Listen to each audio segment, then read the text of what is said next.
Hey guys, tonight we begin with one of the most chaotic yet transformative events in medieval history, the Crusades. So before you get comfortable, take a moment to like the video and subscribe, but only if you genuinely enjoy what I do here. And let me know in the comments where you're tuning in from and what time it is. It's always fascinating to see who's joining us from around the world. Now dim the lights. Maybe turn on a fan for that soft background hum. And let's ease into tonight's journey together. There is a letter that survives from the year 1098, written by a knight to his wife back home in France. And it says something so strange, so unlike what you would expect from a man in the middle of a holy war, that historians still pause over it centuries later. He does not write about glory. He does not write about God's will, or the enemy, or the banners snapping in the wind above some captured tower. He writes about being hungry. He writes about missing bread that tastes like the bread from home, about a horse he loved that did not survive the crossing of a mountain pass,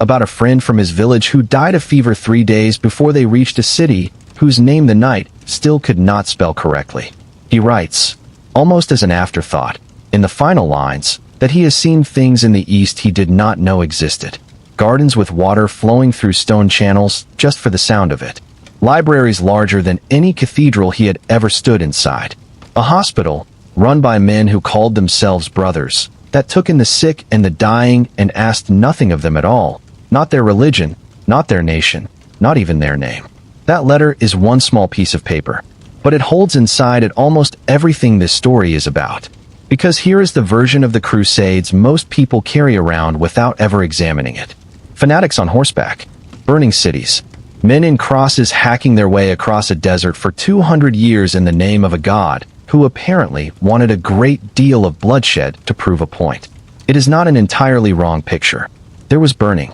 There was fanaticism. There was bloodshed on a scale that should make anyone's stomach turn, and will not look away from that. Not once. Not in any of the 12 chapters that follow. But that picture, the one most of us inherited from half-remembered textbooks and movies with dramatic lighting, leaves out almost everything else that happened. It leaves out the fact that the armies marching east stumbled, almost by accident, into the largest sustained cultural collision in medieval history, and that collision cracked open trade routes, medical knowledge, translated philosophy, architectural techniques, and diplomatic customs that quietly rewired the entire trajectory of European civilization. It leaves out the hospitals. It leaves out the libraries. It leaves out the fact that some of the fiercest enemies on that battlefield ended up writing letters to each other with something disturbingly close to admiration. It leaves out the merchants who made fortunes not from war, but from the peace that kept breaking out between the wars,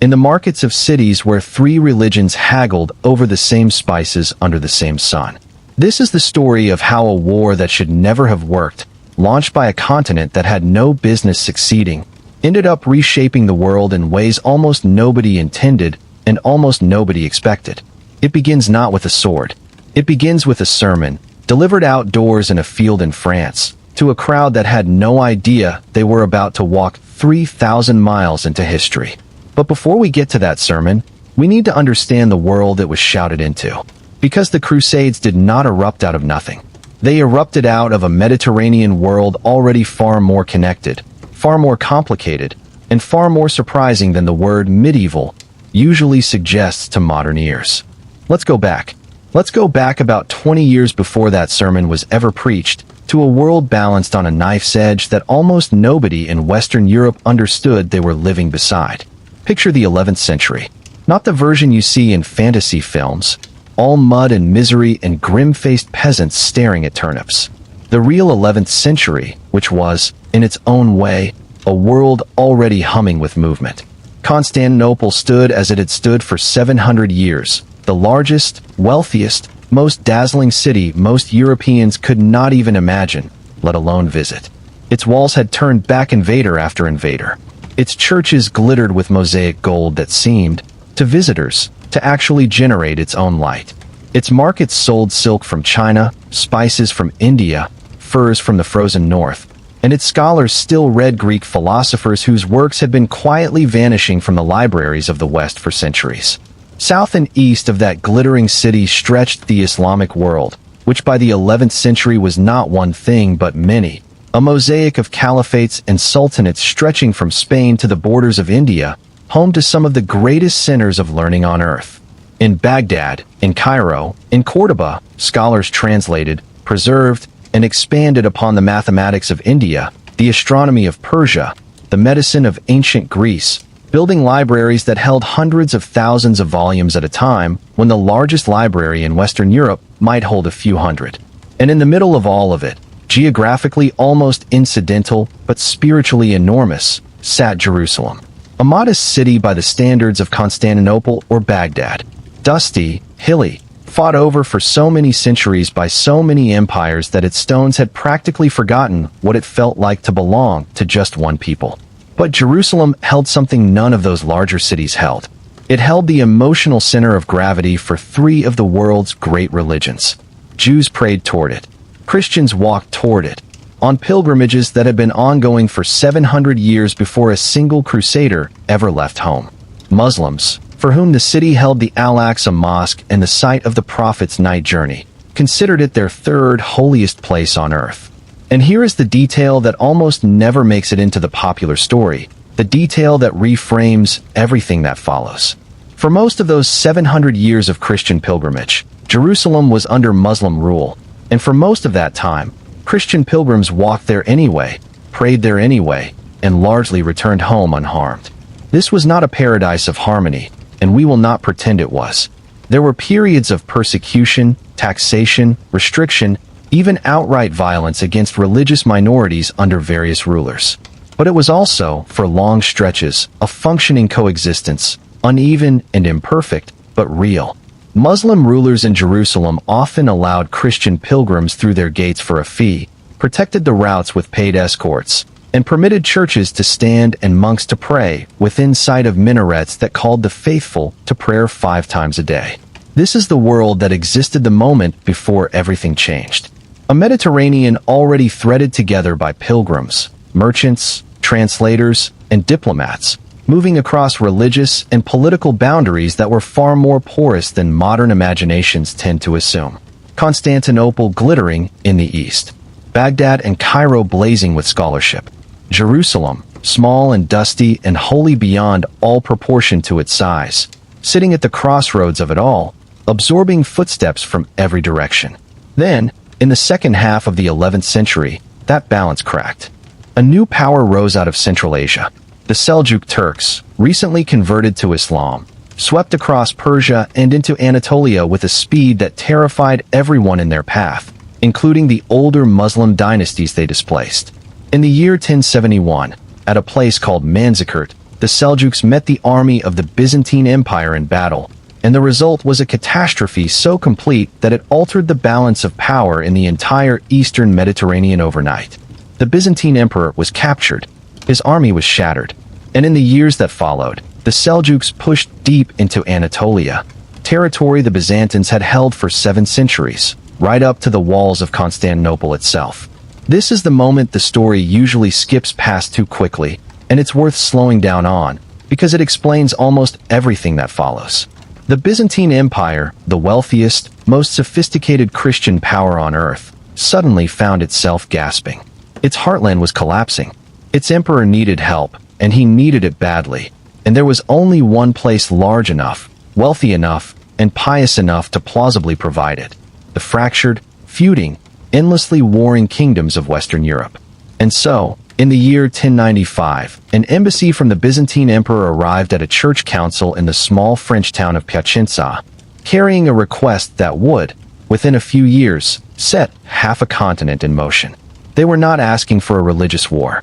Not yet. They were asking, simply, for soldiers, mercenaries, reinforcements, trained men to help push back the Seljuk advance and stabilize a crumbling frontier. It was a practical, almost bureaucratic request, the kind of diplomatic appeal that empires had been making to each other for centuries. What happened next turned that practical request into something the Byzantine emperor himself almost certainly never intended and never fully controlled. Because the man who received that appeal, Pope Urban II, understood something about his own fractured, violent continent that the emperor did not. He understood that Western Europe in the late 11th century was a powder keg of restless, heavily armed young noblemen with nothing productive to do with their aggression. The custom of primogeniture, which handed entire estates to the eldest son and left younger sons with swords, horses, and no land, had created a whole generation of trained warriors with energy and no outlet. Local wars between minor lords were so constant and so destructive that the church itself had spent decades trying, mostly without success, to limit them through movements like the Peace of God and the Truce of God, essentially medieval attempts at arms control that told knights when and where they were and were not allowed to fight each other. Urban looked at that appeal from Byzantium and saw, in it, something extraordinary, not just a request for soldiers, an opportunity, a way to take all of that violent, restless, undirected energy and point it somewhere else entirely. Somewhere that combined military necessity with the deepest spiritual longing of the age, the chance to walk, weapon in hand, toward the most sacred city on earth, and earn, through that journey, the forgiveness of every sin a man had ever committed. He would deliver that idea to the world 8 months later, outdoors, in a field near the town of Clermont, to a crowd so large that no building in the region could have held them.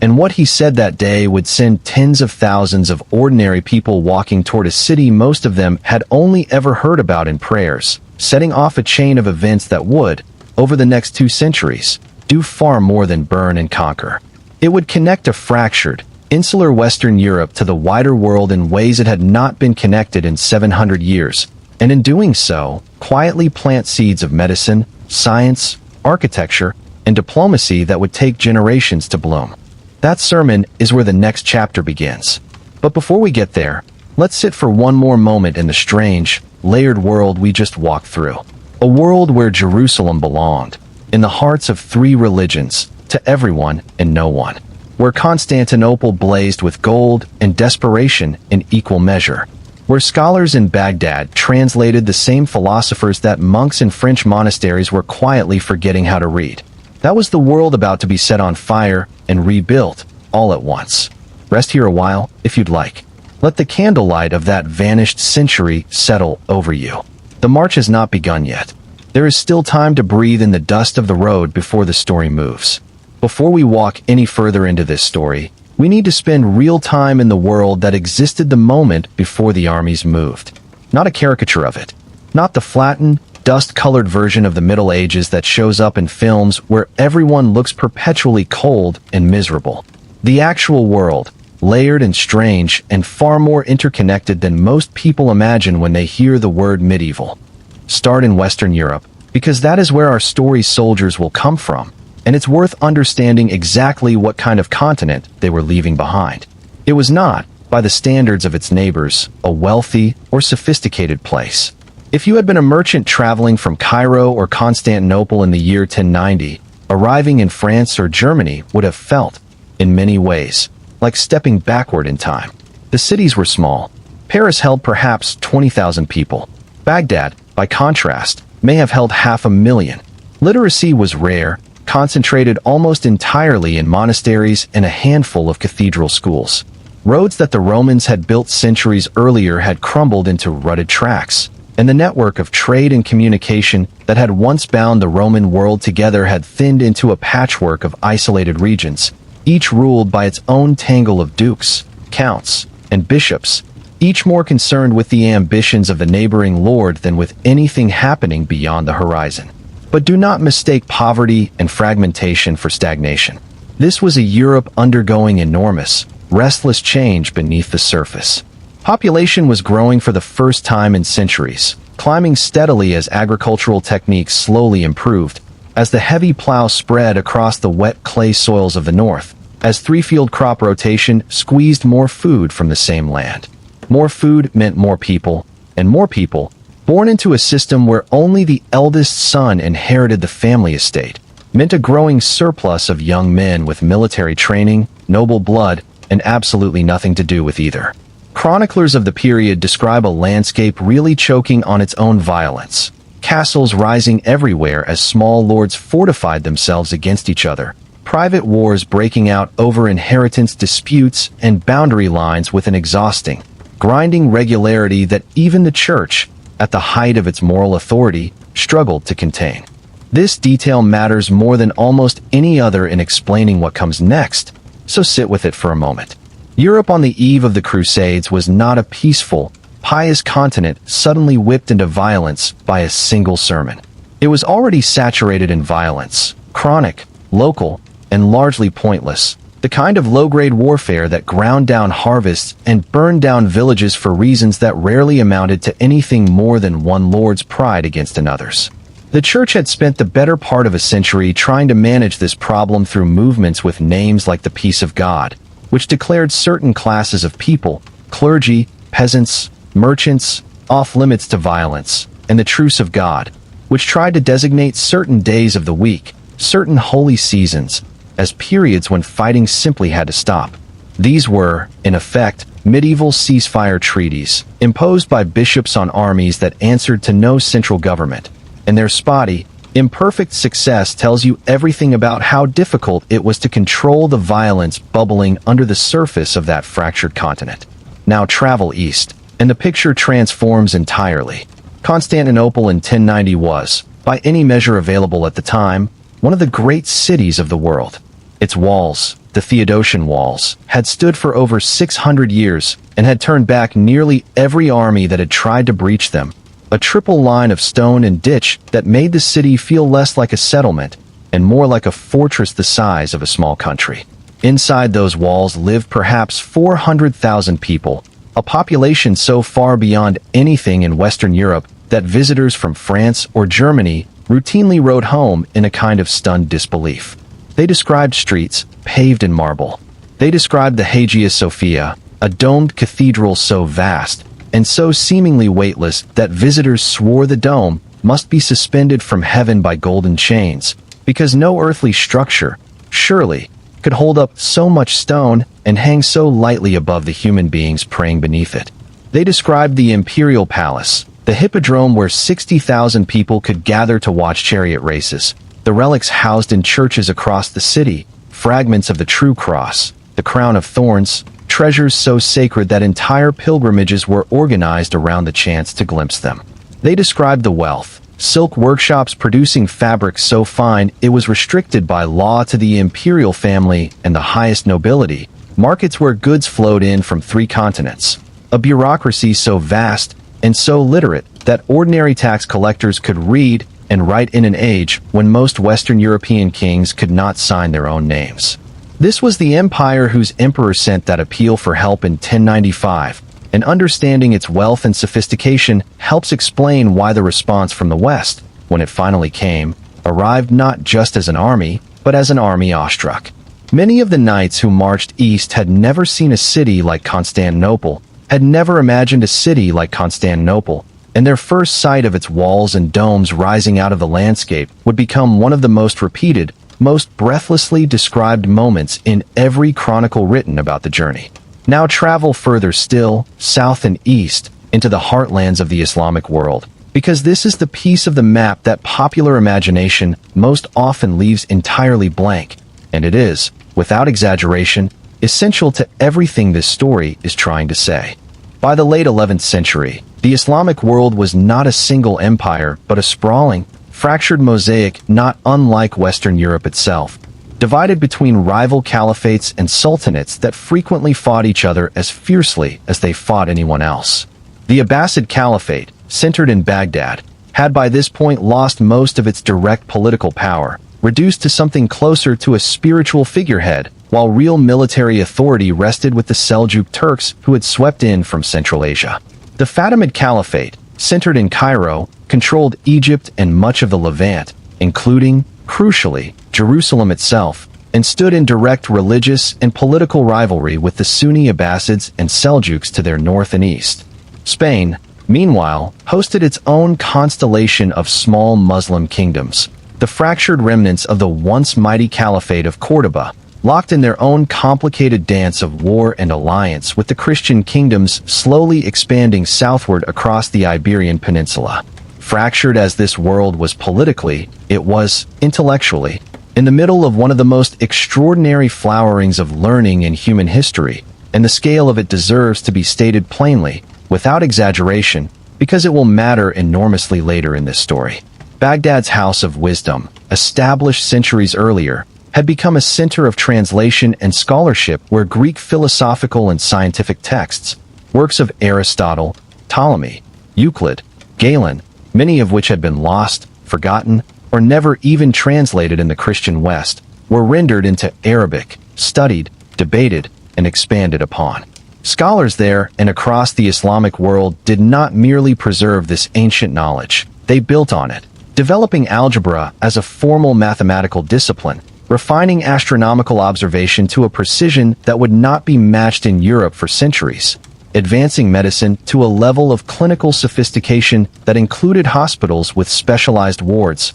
formal medical licensing examinations, and pharmacological reference texts cataloging thousands of remedies. Cairo, under the Fatimids, hosted its own great center of learning, the Al-Azhar Mosque and University, founded in the 10th century and still, surprisingly, functioning as a center of Islamic scholarship into the present day. Córdoba, in Spain, at the height of its power, had housed a library said to contain hundreds of thousands of volumes, a number so far beyond anything in contemporary Western Europe that it strains modern comprehension, at a time when a well-stocked European monastery might take pride in owning a few hundred books, most of them religious texts copied laboriously by hand. This is the world Western European knights were about to march into. Not an empty desert, not a uniform enemy waiting to be conquered. A dense, layered, sophisticated civilization, itself fractured by rivalry, itself capable of enormous violence,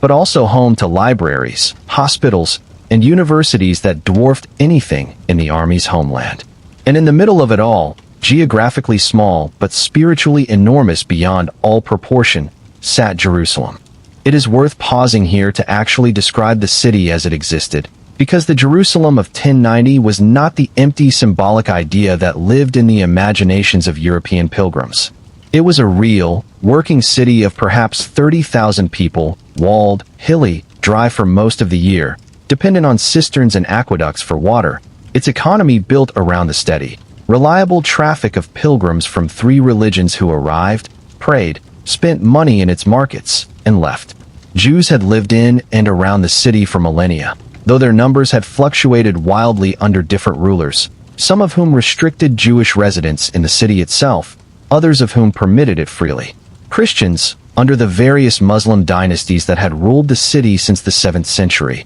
maintained churches, monasteries, and a resident clergy, including the Church of the Holy Sepulchre, built over the site Christian tradition held to be the location of Christ's crucifixion and burial, a building that had stood, been damaged, and been rebuilt across 4 centuries of shifting rule. Muslims held the Haram al-Sharif, the Temple Mount, as the site of the Al-Aqsa Mosque and the Dome of the Rock, among the holiest locations in all of Islam. For most of the 4 centuries between the Muslim conquest of Jerusalem in 637 and the eve of the First Crusade, this arrangement, uneven and imperfect as it was, largely held. Christian pilgrimage to Jerusalem was not merely tolerated, it was, for long stretches, actively facilitated, because pilgrim traffic brought money into a regional economy that depended on it. Muslim rulers issued safe conduct passes. Local guides made their living escorting European pilgrims across the final dangerous stretch of desert road.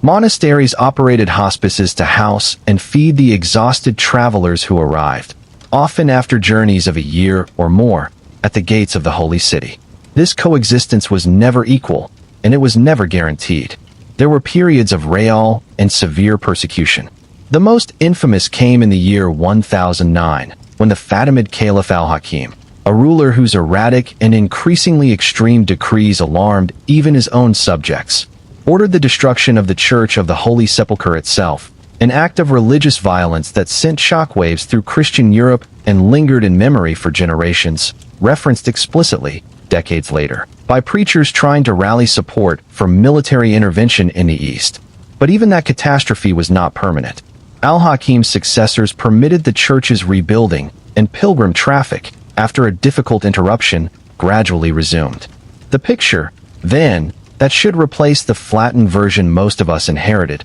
is this: a Mediterranean world of genuine, sustained contact between Christian Europe, the Byzantine Empire, and the Islamic world, built on centuries of pilgrimage, trade, and diplomacy, punctuated by real violence and real persecution, but never reducible to simple, permanent hostility. Merchants from Italian port cities, Venice, Genoa, Pisa, were already trading directly with Muslim ports across the Mediterranean, establishing warehouses and trading colonies in cities from Alexandria to Constantinople decades before a single Crusader army set sail. Scholars in Spain were already beginning the slow work of translating Arabic scientific texts into Latin, a trickle of knowledge that would, within a century, become a flood. Pilgrims were already walking the long road to Jerusalem in numbers large enough that entire industries of hospices, guides, and money changers existed to serve them along the route. This was the world that cracked in 1071, at Manzikert, when the Seljuk Turks shattered the Byzantine army and tore open the eastern frontier of Christendom's greatest empire. And it's worth understanding exactly how that crack widened into a chasm, because the 24 years between Manzikert and Pope Urban's sermon at Clermont were not a quiet interlude. They were a slow-motion catastrophe for the Byzantine Empire, one disaster compounding another. Seljuk warbands pushed deep into Anatolia, the heartland that had supplied the empire with grain, manpower, and tax revenue for 7 centuries. Byzantine civil wars, as rival generals fought each other for the throne left unstable by the defeat at Manzikert, further weakened the empire's ability to respond. Cities that had been Byzantine for as long as anyone could remember, Nicaea, Antioch, fell one after another to Turkish forces, until, by the 1090s, Turkish warbands were raiding within sight of Constantinople's own walls, a level of threat the city had not faced in centuries. It was against this backdrop of genuine, existential crisis that the Byzantine Emperor Alexios Komnenos sent his appeal westward. He was not summoning a holy war. He was a ruler in desperate straits, reaching for the only lever of power large enough to help him, the restless, fractured, but undeniably vast military potential of Western Christendom. What he could not have predicted, what almost no one in 1095 could have predicted, was just how completely that appeal would be transformed by the man who received it, and just how far beyond any reasonable expectation the response would travel. That transformation happened in a field outside a small French town, in front of a crowd that had gathered expecting a routine church council, and it is where our story truly begins to move. We will go there next. But first, let this settle. The world before the storm was not a simple place, and it was not an ignorant one. It was a world of libraries and cathedrals, of hospitals and observatories, of merchants haggling in a dozen languages across a sea that connected far more than it divided. That world is about to be shaken to its foundations. Some of what gets built in the aftermath will be terrible. Some of it, almost against all odds, will be extraordinary. Both are part of the same story, and neither cancels out the other. Rest here, if you need to. The candle is still burning. The road east has not yet opened. On the 27th day of November, in the year 1095, a crowd gathered in a field outside the town of Clermont, in the Auvergne region of central France, because no cathedral in the region was large enough to hold them. Pope Urban II had traveled through France for months by this point, holding church councils, meeting with nobles, laying groundwork so careful and so deliberate that historians have long suspected the sermon he was about to deliver was no spontaneous outburst of religious passion, but the calculated culmination of a plan he had been assembling since that appeal arrived from Constantinople earlier that same year. He knew his audience. He knew his continent. And on that cold November day, standing before a crowd of clergy, nobles, and ordinary townspeople who had gathered expecting the usual business of a church council, he delivered a speech that no single surviving account records word for word, but whose effect no chronicler of the age could stop describing. We do not have Urban's exact words. What survives are several accounts, written years after the fact by chroniclers who were not necessarily present, each shaped by hindsight and by the astonishing events that followed. But across every version, certain themes recur with striking consistency, and together they paint a picture of a speech built with real rhetorical genius, aimed with precision at the exact anxieties and aspirations of its audience. Urban began, according to these accounts, by describing the suffering of Christians in the East, the Byzantine Empire under assault, pilgrims harassed on the roads to Jerusalem, holy places, in his telling, defiled. Some of this was accurate reporting of real conditions. Some of it was exaggeration, the kind of rhetorical escalation that has accompanied calls to arms throughout human history, painting the enemy in starker terms than the more complicated reality actually supported. He invoked the memory of the destruction of the Holy Sepulchre decades earlier under Al-Hakim, an old wound that still ached in Christian memory even though the church had long since been rebuilt. Then he turned to his audience directly. And this is the part of the sermon where his genius as a political and religious strategist becomes unmistakable, because he did not simply ask them to feel sympathy for distant Christians. He gave them somewhere to put their own restless, dangerous energy. He addressed, according to the chronicler Robert the Monk, the endless warfare consuming Western Europe itself, the knights fighting knights, brother against brother, Christian blood spilled over property lines, and petty grievances while the wider world burned. And then he offered a redirection so perfectly calibrated to his audience's own anxieties that it is almost impossible to overstate how effective it must have been. Take that same energy, that same willingness to fight and die, and point it somewhere it could do something the church itself considered holy. Do not fight your neighbor. March east. Liberate the Holy Land. And in doing so, Urban announced, in a promise unlike anything the church had offered before, those who died on this journey, in this cause, would receive full remission of their sins. It is difficult, from the distance of 9 centuries, to fully register what that promise meant to the people who heard it. This was a deeply, sincerely religious age, in which the fear of eternal punishment for one's sins was not an abstract concept, but a vivid, constant, truly terrifying feature of daily life. The medieval penitential system required years, sometimes lifetimes, of prayer, fasting, and pilgrimage to atone for serious sin.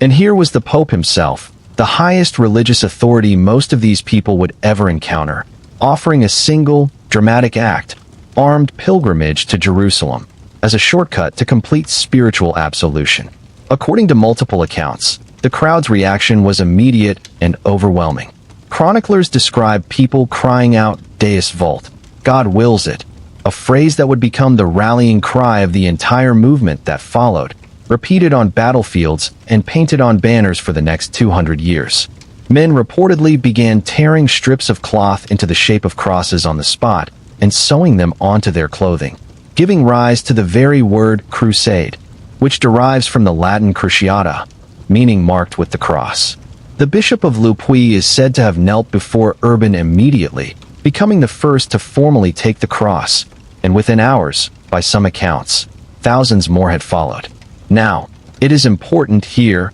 to slow down and resist the temptation to simply celebrate this moment as an uncomplicated triumph of faith and unity, because what happened next reveals something far more chaotic, far more human, and, in its own strange way, far more interesting than a simple story of pious men marching off to war. Urban had intended to launch a controlled, professional military expedition, led by trained knights and experienced nobles, departing the following August, giving everyone months to prepare, organize supplies, and arrange for the governance of their lands in their absence. What actually happened was something Urban never anticipated and never fully controlled. The idea of the crusade, once released into the world, spread with a speed and an intensity that outran every institutional structure meant to contain it. Preachers, some sanctioned by the church, some entirely self-appointed, fanned out across France, Germany, and beyond, delivering their own versions of Urban's message to audiences far beyond the nobility he had originally addressed.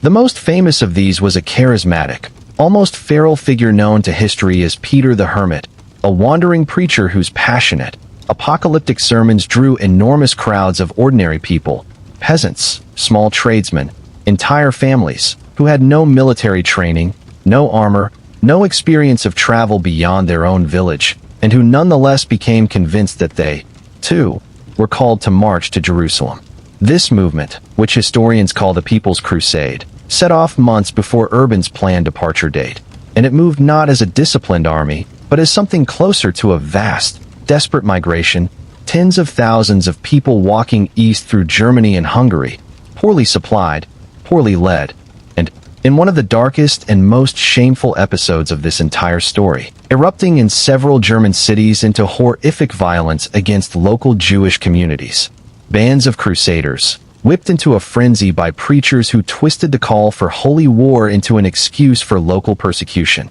attacked Jewish communities in cities including Worms, Mainz, and Cologne, in massacres that Jewish chroniclers of the time recorded with a grief and horror that still reaches across the centuries. This violence was condemned by local bishops, who in several cities tried, sometimes successfully and sometimes not, to shelter Jewish families within their own residences. It was never sanctioned by Urban, and it stands as a stain on this movement that this story will not minimize or excuse in any chapter that follows. The People's Crusade itself met a grim end. Arriving in Byzantine territory in a state of exhaustion and disorder, the Byzantine Emperor Alexios, alarmed by their lack of discipline, ferried them across the Bosphorus into Anatolia as quickly as possible, eager to have them out of his capital. There, poorly led and unfamiliar with the terrain, they were largely destroyed by Seljuk forces near the town of Civitat in the autumn of 1096, a catastrophic end for tens of thousands of people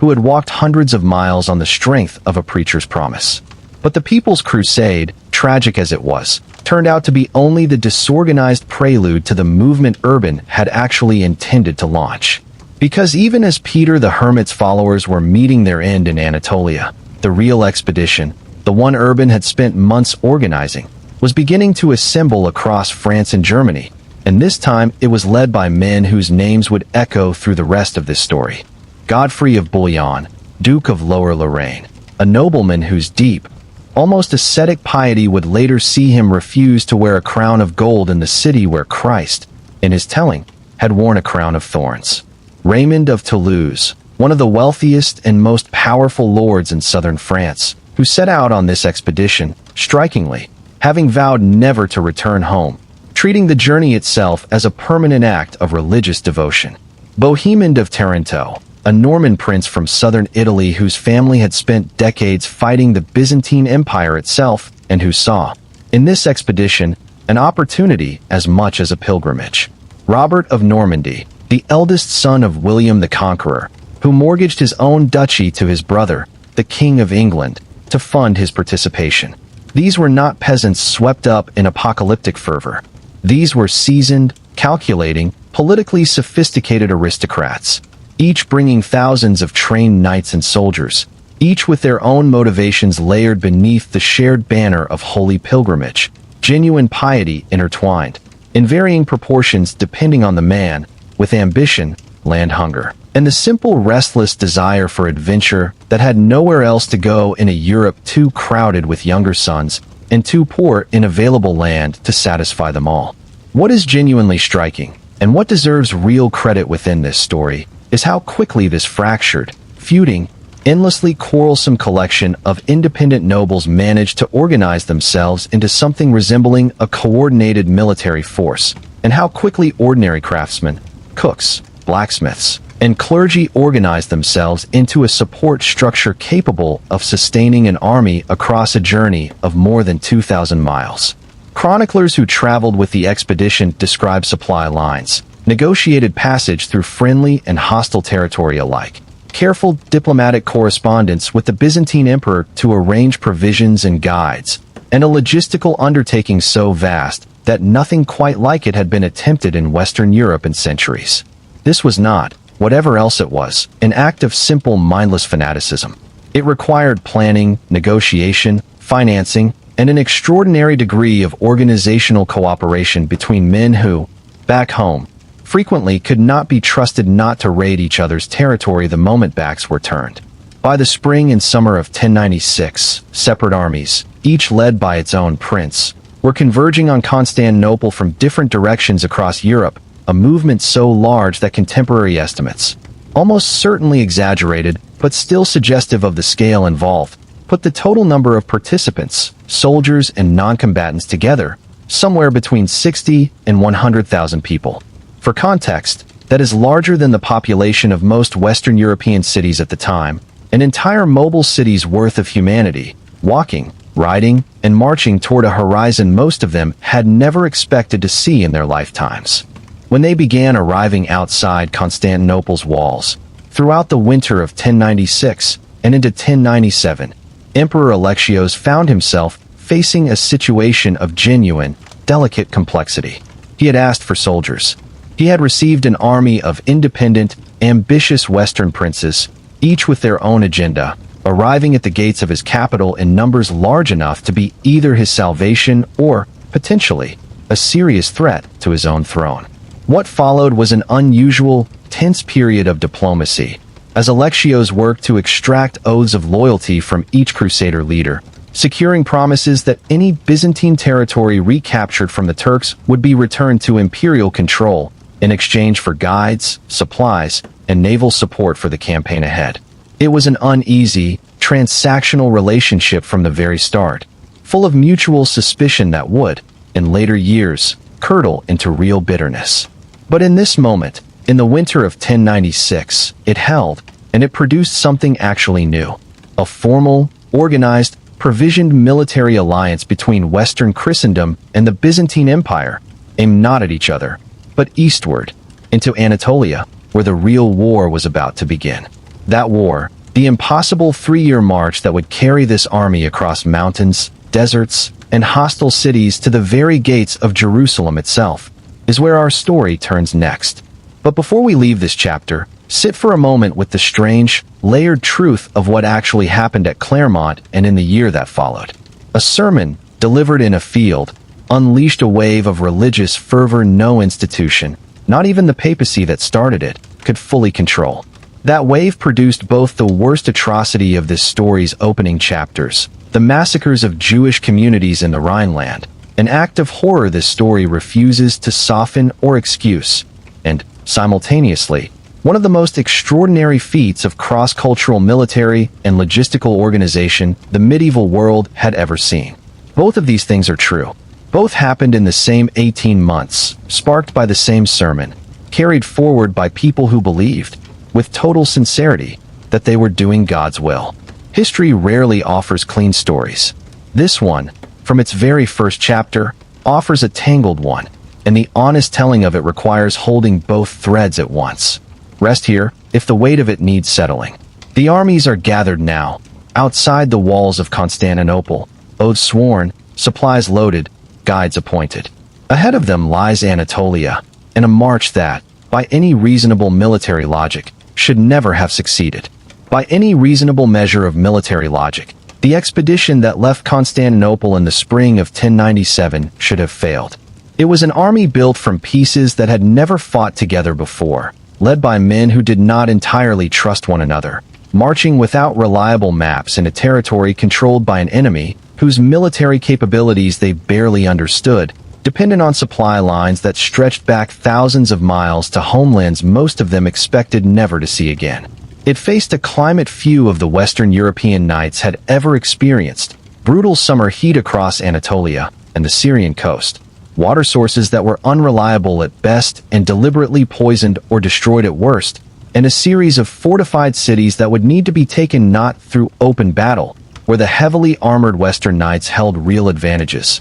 but through siege, the slowest, most logistically punishing form of medieval warfare there was. And yet, against every reasonable expectation, this fractured coalition of French, Norman, and southern Italian nobles fought its way across more than 2,000 miles of hostile territory, defeated professional Turkish armies in open battle, took city after fortified city, and arrived, 3 years later, at the walls of Jerusalem itself. Understanding how they did it tells you almost everything about both the genuine military skill involved and the sheer, grinding human cost that skill required. The first real test came almost immediately. In May of 1097, the combined Crusader army laid siege to the city of Nicaea, once a Byzantine possession, now the capital of the Seljuk Sultan Kilij Arslan, and a city whose walls, ironically, had been reinforced under Byzantine engineering decades earlier, making it one of the most formidably defended cities in the region. The siege dragged on for weeks, Crusader forces surrounding the city on land while Byzantine ships, transported overland on rollers in a display of logistical ingenuity that stunned the watching Crusaders, blockaded the lake bordering the city's western wall, cutting off its last route of supply and escape. When the city's defenders, recognizing the hopelessness of their position, opened secret negotiations with the Byzantines rather than surrender to the Crusaders directly, Nicaea fell not to storm and sack, but to negotiated capitulation. Its citizens spared the brutal treatment that siege warfare of this era usually visited on conquered populations. It was, in its way, an early sign of the strange, complicated diplomacy that would run alongside the violence of this entire campaign, a reminder that not every city that fell to this army fell in flames. The next test came weeks later, and it very nearly ended the entire expedition before it had properly begun. As the Crusader army marched southeast across the Anatolian plateau, it split, for logistical reasons, into two separate columns traveling a day's march apart. On the 1st of July, 1097, near the town of Dorylaeum, the vanguard column, led by Bohemond of Taranto, found itself suddenly surrounded by the full mounted army of Sultan Kilij Arslan, a force of Turkish horse archers whose speed, mobility, and tactics were unlike anything the heavily armored Western Knights had ever faced. For hours, the Crusader vanguard fought a desperate defensive battle, forming a tight perimeter around their camp, absorbing wave after wave of arrow fire while the Turkish cavalry darted in and out of range, refusing to engage in the kind of close, heavy melee where Western Knights held every advantage. It should have been a massacre. Chroniclers who survived the day described genuine terror, the sense that the entire army might be annihilated before it had even crossed a quarter of the distance to Jerusalem. And then, in the early afternoon, the second column, alerted by messengers who had ridden desperately through the night, arrived on the battlefield, catching the Turkish forces from the rear in a pincer they had not anticipated. The battle turned within hours from near catastrophe to decisive Crusader victory, and Kilij Arslan's army, which had expected to destroy a disorganized rabble the way it had destroyed the People's Crusade the year before, instead abandoned its own camp and fled, leaving behind supplies, treasure, and, most valuably of all, proof that this new army, whatever its internal divisions, was a genuinely dangerous fighting force. The lesson of Dorylaeum shaped everything that followed. Crusader commanders learned, quickly and at real cost, to keep their columns close together, to maintain tight defensive formations against mobile horse archers, and to combine the heavy shock cavalry of Western Knights, devastating in a direct charge, with disciplined infantry capable of holding a defensive line long enough for that charge to be delivered at the right moment. It was, in effect, the beginning of a genuine tactical education, forged under fire, that would make this army increasingly formidable as it marched further from home and further from any hope of easy resupply or reinforcement. What followed Dorylaeum was, in many ways, the hardest part of the entire expedition, and it is the part popular memory tends to skip past entirely in favor of the more dramatic sieges that came later. The march across the Anatolian plateau in the height of summer, through territory the retreating Turkish forces had deliberately stripped of food and poisoned wells wherever possible, became a slow, grinding trial of thirst, starvation, and exhaustion that killed more crusaders than any battle would. Chroniclers describe horses dying by the hundreds, their riders reduced to walking, their armor and supplies carried on the backs of goats, sheep, even dogs, when the pack animals gave out. Nobles who had left home with dozens of mounted retainers arrived at the far side of the plateau, leading a handful of exhausted survivors on foot.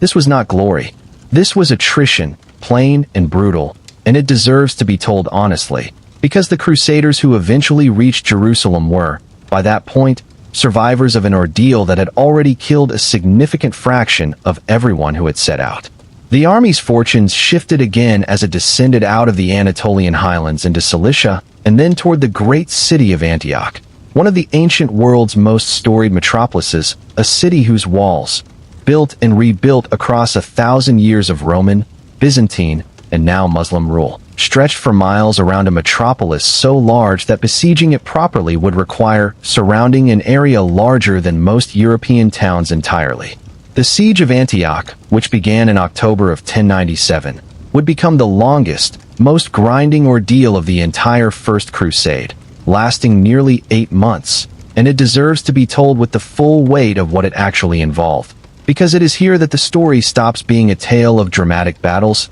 and becomes something closer to a study in sheer human endurance. The Crusader army arrived outside Antioch's walls already reduced and exhausted from the crossing of Anatolia, and found itself facing a fortification of such scale and sophistication that a full encirclement was, for months, simply impossible with the forces available. Winter set in. Supplies, which had been difficult even in the summer months, became catastrophic, as the surrounding countryside, already stripped by the defenders and by the Crusaders' own foraging parties, could no longer sustain an army of this size. Chroniclers who lived through that winter describe famine conditions inside the Crusader camp itself. The besiegers, in a bitter irony, suffering nearly as badly as the besieged, men reduced to eating the leather of their own shoes and saddles, horses so weakened by starvation that cavalry became almost useless, desertion becoming a real and constant threat to the cohesion of the entire army, with even prominent nobles slipping away in the night rather than face another month of this grinding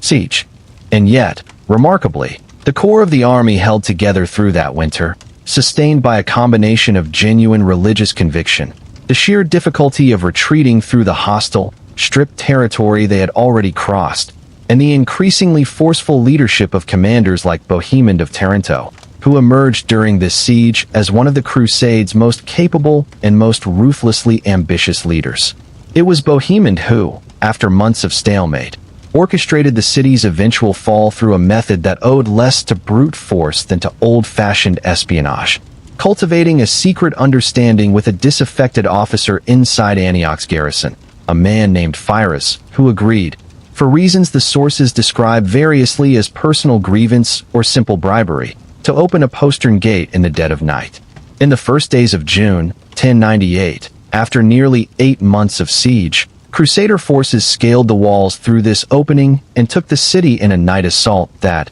in the brutal logic of medieval siege warfare, unleashed exactly the kind of violence against the city's population that I've promised not to soften or look away from. Antioch fell, and its fall was bloody. But the Crusaders had barely secured the city, barely had time to celebrate an achievement that had cost 8 months and thousands of lives, when an enormous relief army, sent by the Seljuk Atabeg Kerbogo of Mosul, arrived outside Antioch's own walls. And the besiegers of a moment ago suddenly found themselves besieged in turn, trapped inside a city whose food stores had already been exhausted by their own long siege, facing a Muslim army reportedly numbering in the tens of thousands, arrayed against a Crusader force reduced by disease, starvation, and 8 months of grinding attrition to a fraction of its original strength. This is the moment in the story where, by every rational military calculation, the entire First Crusade should have ended in total destruction.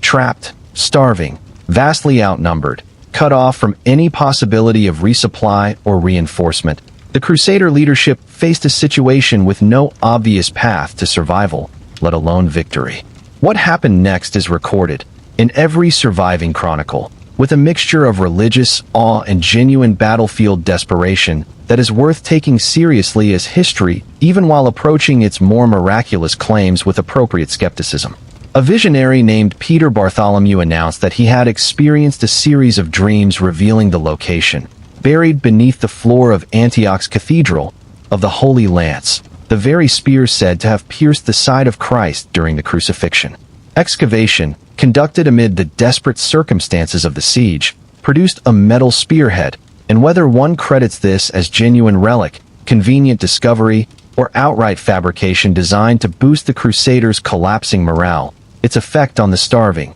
surrounded army was immediate and electric. Whatever combination of faith, desperation, and sheer determination it unlocked, the Crusader army, on the 28th of June, 1098, marched out of Antioch's gates to meet Kerboga's vastly larger relief force in open battle, rather than wait to die of starvation behind walls that could no longer feed them. And they won, decisively, stunningly, in a battle that even skeptical modern historians describe as one of the great tactical achievements of the medieval period. The Crusader army, organized into disciplined divisions and supported by what chroniclers describe as genuine battlefield inspiration among troops who believed, with total sincerity, that they fought with divine favor, broke Kerboga's numerically superior force, and sent it fleeing from the field. Antioch, and the crusade itself, survived what should have been its final chapter. The months that followed the victory at Antioch were, in their own way, almost as revealing as the siege itself, because they exposed the deep fractures of ambition and rivalry running beneath the Crusades' shared religious purpose. Bohemond, who had engineered the city's capture, claimed Antioch for himself as a personal principality, in direct violation of the oath sworn to the Byzantine emperor to return recaptured territory to imperial control, a betrayal that would poison relations between the Crusaders and Byzantium for generations to come, and stands as one of the clearest examples in this story of how personal ambition ran alongside, and sometimes directly against, professed religious devotion. Other leaders, exhausted and increasingly frustrated by delays as Bohemond consolidated his new principality, eventually pressed forward without him, resuming the march south toward the ultimate goal that had, after nearly 2 years, sometimes seemed almost forgotten amid the sieges, the politics, and the sheer struggle for survival. The final stretch of the march, down the Syrian and Lebanese coast toward Jerusalem, brought its own trials, smaller sieges, negotiated passages through cities whose rulers, watching this battered but undeniably dangerous army approach, often preferred to pay tribute and provide supplies rather than risk the fate of Antioch. And then, in the early summer of 1099, after nearly 3 years of marching, starving, besieging, and burying their dead across more than 2,000 miles of hostile territory, the surviving core of the First Crusade, reduced by disease, battle, and desertion to perhaps 12 or 15,000 fighting men, a fraction of the tens of thousands who had originally set out, came, at last, within sight of the walls of Jerusalem. Chroniclers describe the moment with an emotional intensity that, whatever one makes of the religious framework surrounding it, is difficult to read as anything other than genuine. Men who had endured 3 years of the worst hardship most of them would ever know in their lives reportedly wept, fell to their knees, removed their shoes to approach the final distance barefoot, in an act of pilgrim humility that had, by this point, been paid for in a currency of suffering almost impossible to fully calculate. They had made it. The impossible march, the one that should have ended in the deserts of Anatolia, or in the starving camps outside Antioch, had somehow, against every reasonable expectation, arrived at its destination. What happened next, inside and around the walls of Jerusalem itself, would become the single most mythologized, most morally complicated moment of the entire First Crusade, celebrated by some chroniclers of the age as the fulfillment of divine promise, and remembered by history as one of the darker chapters of medieval warfare, a contradiction I'll not attempt to resolve into something simpler than it actually was. That is where we turn next. Rest here first, if you'd like. The walls are in sight now. The candle has burned low across 3 years of marching. Let the weight of that impossible distance settle before the story moves through the gates. Jerusalem, in the early summer of 1099, was not an easy city to take. Its walls, rebuilt and reinforced across centuries of shifting rule, encircled a hilly, dry terrain with few reliable water sources nearby, a defensive advantage that had frustrated besieging armies for as long as anyone could remember. The Fatimid governor of the city, aware for months that a Crusader army was approaching, had spent the preceding weeks expelling much of the city's Christian population, whom he suspected, not without reason, of potential sympathy for the approaching force, and poisoning or blocking the wells and cisterns in the surrounding countryside, forcing the Crusaders, arriving in early June after a march through increasingly arid terrain, to search desperately for water even before the siege proper had begun. The Crusader army that arrived outside those walls was a shadow of the force that had left Europe 3 years earlier. Historians' estimates vary, but the consensus places the fighting strength at somewhere between 12 and 15,000 men, a number that included perhaps only 1,500 mounted knights, the elite core of the army's offensive power, reduced from the many thousands who had originally taken the cross. They were exhausted, thirst-stricken, and acutely aware that they lacked, at the siege's outset, the equipment needed to actually breach Jerusalem's formidable walls. There were no siege towers. There was very little timber in the arid landscape surrounding the city with which to build them. What followed, across the 5 weeks of the siege, is a case study in the same combination of desperate improvisation and genuine engineering skill that had carried this army across the previous 3 years. When word reached the Crusader camp that Genoese and English ships had arrived at the port of Jaffa, carrying skilled craftsmen, tools, and critically, rope and metal fittings, an expedition was sent to retrieve these materials and escort them safely to the camp, running a real gauntlet of risk through territory still contested by Fatimid forces operating in the region. With this material, and with timber salvage from a wider search of the surrounding hills, including, according to some accounts, disassembled ships broken down for their wood, Crusader engineers, over the course of weeks, constructed massive wheeled siege towers, tall enough to overtop Jerusalem's walls, an engineering feat accomplished under constant harassment from the city's defenders in brutal summer heat, by an army that had already endured 3 years of hardship. Most of its original members had not survived. On the 14th and 15th of July, 1099, after 5 weeks of siege, Crusader forces pushed their siege towers against Jerusalem's northern and southern walls, and after fierce fighting along the ramparts, breached the city's defenses. What happened in the hours and days that followed is the moment where this story requires the most honesty and the least flinching,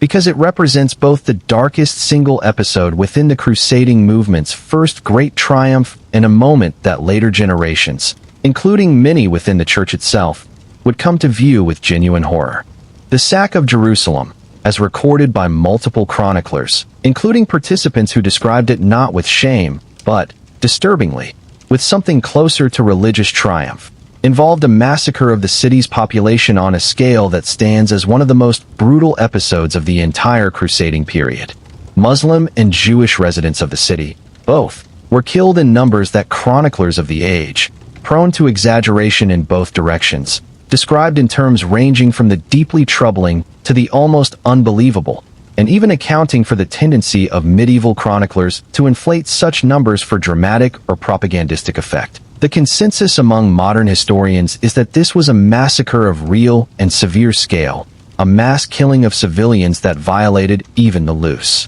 conventions of warfare observed elsewhere in this same conflict. Jewish residents of the city, who had taken refuge in their main synagogue, were killed when Crusader forces set fire to the building with people still inside. This was not an isolated act of battlefield chaos. It was, by the account of chroniclers who were present and who described it approvingly, a deliberate, sustained slaughter that continued for more than a day. This story will not soften that. It will not explain it away, or bury it beneath the more celebratory language that some medieval and even some modern accounts have used to describe the liberation of Jerusalem. The fall of the city in 1099 was, simultaneously, the fulfillment of a 3-year religious and military campaign that had, by any measure, achieved something extraordinary against overwhelming odds, and an atrocity, a mass killing of civilians whose horror was recorded, and in some cases celebrated, by the very people responsible for it. Both of these things are true, and the honest telling of this story requires holding them together rather than choosing one to emphasize at the expense of the other. What is worth understanding, in the aftermath of that violence, is what actually happened next, because the story of Jerusalem does not end with the massacre, and the decades that followed reveal a far more complicated pattern than a single moment of horror might suggest. Within days of the city's fall, the Crusader leadership moved to establish a functioning government, and the man chosen to lead it, Godfrey of Bouillon, made a choice that chroniclers of the age found remarkable enough to record with real emphasis. Offered the title of King of Jerusalem, Godfrey refused it, reportedly declaring that he would not wear a crown of gold in the city where Christ had worn a crown of thorns, accepting instead the more modest title of advocate or defender of the Holy Sepulchre. Whatever mixture of genuine piety and political calculation lay behind this gesture, it set a tone, however imperfectly honored by his successors, for a kingdom that would, across the next several decades, develop into something far more complex and far more integrated with its surrounding world than its violent founding might have suggested. This is the thread this story wants to pull on now, because it is the thread most often lost entirely in popular retellings that end, essentially, with the sack of the city and move directly to the next war. What actually developed in the aftermath of 1099 was not a permanent state of massacre and destruction. It was the establishment of a set of Christian territories, collectively known to history as Outremer, meaning overseas in Old French, that would endure, in various forms, for nearly 200 years, and that would develop, out of sheer practical necessity, patterns of coexistence, trade, and cultural exchange with their Muslim, Jewish, and Eastern Christian neighbors that stand in genuine, striking contrast to the violence of their founding moment. The reasons for this shift were not primarily idealistic. They were practical, even mundane, and understanding them requires setting aside any expectation that medieval history moves according to consistent moral logic. The Crusaders who remained in the Levant after 1099, and the waves of settlers, merchants, and pilgrims who followed them in the years afterward, found themselves a small, permanently outnumbered ruling class governing a population that remained overwhelmingly Muslim, Eastern Christian, and Jewish. Sustained, permanent warfare against that population was neither militarily feasible nor economically viable for territories that depended, for their very survival, on agricultural labor, craft production, and trade networks that only functioned if the people performing that labor were left, for the most part, to their ordinary lives. The kingdoms of Outremer needed tax revenue. They needed markets that functioned. They needed farmers who kept farming and merchants who kept trading,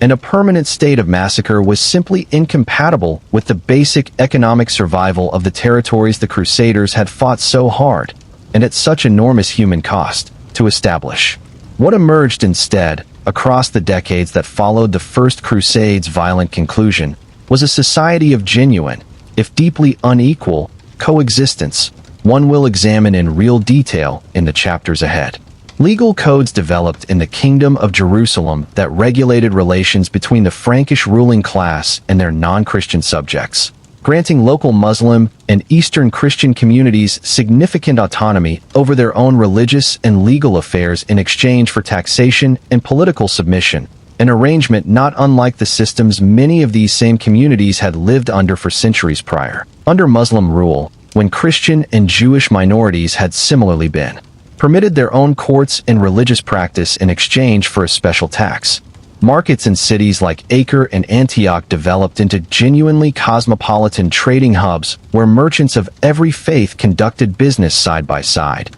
and travelers' accounts from the period, including those written by visiting Muslim scholars who had every reason to view the Crusader states with hostility, describe surprising details of daily coexistence, shared festivals, business partnerships, and even, in some documented cases, genuine friendships that crossed the religious lines that had, decades earlier, defined a war of extermination. None of that erases what happened in July of 1099. It doesn't balance the ledger, excuse the massacre, or turn an atrocity into something more palatable by pointing to what came after. But it does complicate the story in a way that deserves to be told honestly, because the popular imagination tends to freeze the Crusades at their single, most violent moment and stop the story there, as though nothing else happened across the following 2 centuries except more of the same. The reality, as we are about to explore, was stranger, messier, and in many ways far more interesting than that flattened image allows. The kingdoms established in the aftermath of 1099, Jerusalem, Antioch, Edessa, and Tripoli, would go on to develop their own distinct cultures, their own architecture blending Romanesque and local building traditions, their own cuisines adapted from both European and Levantine ingredients, their own systems of governance adapted, out of practical necessity, to the realities of ruling a diverse population in a region their rulers were, ultimately, permanent outsiders within. They would fight wars, plenty of them, against their Muslim neighbors across the following decades. But they would also trade with them, negotiate treaties with them, occasionally ally with them against shared rivals, and, in the case of the famous military orders we will examine in a later chapter, build hospitals that treated the sick regardless of their faith. This is the strange, contradictory legacy of Jerusalem's fall in 1099, a massacre that stands as one of the darkest moments of the crusading era, followed by nearly 2 centuries of a society that, for all its inequality and periodic violence, developed genuine patterns of coexistence its founders, in the fever of that July siege, could scarcely have imagined. We are going to spend real time in that world next, the strange, cosmopolitan, fragile kingdoms of Outremer, because it is there, far more than in the moment of conquest itself, that this story's more surprising and more really admirable threads begin to emerge. Rest here for a moment. If the weight of this chapter needs settling. The city has fallen. The worst has happened. What comes after it, improbably, is not simply more of the same. Picture a kingdom that should not have worked at all, and somehow endured for nearly 200 years. That is the simplest way to describe Outremer, the collective name given to the 4 Crusader states carved out of the Levant in the years following the First Crusade. The Kingdom of Jerusalem, the largest and most important. The Principality of Antioch, ruled by Bohemon's descendants. The County of Edessa, the first and, ultimately, the shortest-lived of the 4, and the County of Tripoli, established along the Lebanese coast. Together, these territories formed a narrow, fragile ribbon of Christian rule stretched along the eastern Mediterranean coast, surrounded on nearly every landward side by Muslim territory, dependent for their survival on naval supply lines back to Europe, on periodic reinforcement from newly arrived crusaders and pilgrims, and, as we explored in the previous chapter, on a working, if deeply unequal, relationship with the very population their founders had conquered. By any reasonable strategic logic, this should have been an unsustainable position. A small population of Frankish settlers, ruling over a vastly larger population of Muslims, Eastern Orthodox and other Christian communities, and Jews, in territories surrounded by hostile powers with every incentive and, eventually, every capability to reconquer it. And yet Outremer endured, not just for a few decades but for generations, long enough to develop its own distinct culture, its own architecture, its own literature, its own cuisine, its own legal traditions, long enough for children to be born, grow old, and die never having known any other home, in castles and cities their grandparents had helped conquer. Understanding how this happened requires setting aside the assumption that Outremer functioned as a simple garrison state, an army permanently camped in occupied territory. The reality, revealed through decades of careful historical and archaeological research, was a society of genuine, if profoundly unequal, complexity, one that developed practical, functioning systems of governance precisely because the alternative, permanent warfare against the overwhelming majority of its own population, was simply not survivable. Start with the legal framework, because it reveals, more clearly than almost anything else, just how far Outremer's actual governance diverged from the crude image of religious conquest most people carry. The Kingdom of Jerusalem developed a body of law known as the Assizes of Jerusalem, a sophisticated legal code governing relations between the Frankish ruling class and their subjects. Crucially, this system did not attempt to impose uniform Frankish law across the entire population. Instead, it preserved, for the most part, the existing legal and religious autonomy of local communities. Muslim communities retained their own courts, governed largely by their own religious law for matters internal to their community, in exchange for a tax, the jizya, which, in a detail that deserves to be highlighted precisely because it is so rarely acknowledged, was structurally almost identical to the tax that Christian and Jewish minorities had paid for centuries under Muslim rule before the Crusaders ever arrived.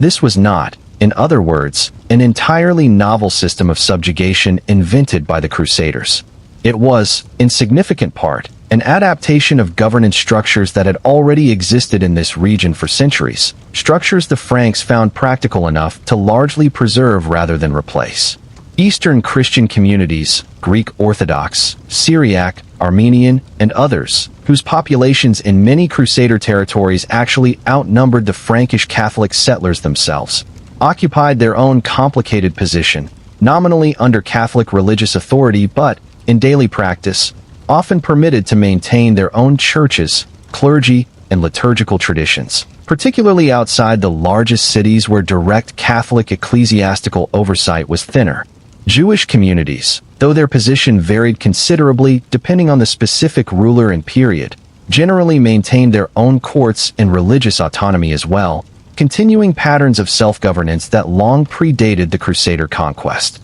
that should be romanticized into a picture of equality or harmony that the actual historical record does not support. This was, unmistakably, a colonial society, structured around the political and economic dominance of a Frankish Catholic minority over a population that held, in the vast majority of cases, no political power and no real say in the governance of the territory their families had lived in for generations. Discrimination existed. Periodic violence existed. This story is not attempting to argue that Outremer was some kind of proto-multicultural utopia, and any telling that made that argument would be doing real violence to the historical truth. But within that undeniably unequal structure, something truly surprising did develop, a level of practical, daily coexistence that surprised even contemporary visitors who arrived expecting a society defined purely by religious warfare. The Muslim traveler and diplomat Usama ibn Munkid, who spent decades interacting with Crusader nobility in the 12th century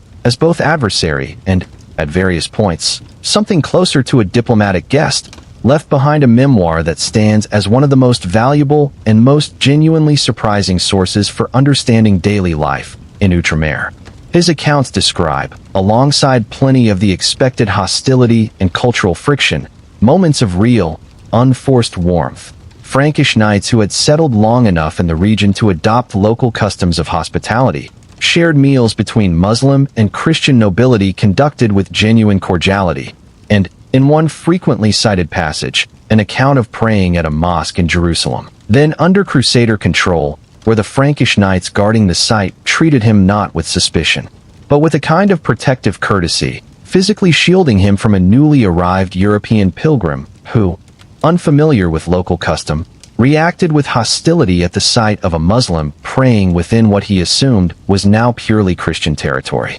The detail that the established Crusader settlers found the pilgrim's reaction embarrassing, rather than the sight of Usama praying, is exactly the kind of texture that complicates any simple narrative of unbroken religious hatred. This pattern of long-settled Frankish colonists developing customs, attitudes, and daily relationships markedly different from those of newly arrived Crusaders fresh from Europe appears again and again in the sources from this period, and it points toward one of the actually fascinating, undertold threads of this entire story. The Franks who actually lived in Outremer, generation after generation, were not the same as the armies that periodically arrived from Europe to fight new campaigns. They developed into something closer to a distinct Levantine culture, sometimes referred to, with a mixture of admiration and suspicion by newer arrivals from Europe, as Polanes, a term whose exact origin is debated but which captured a real cultural divide between settled Crusader society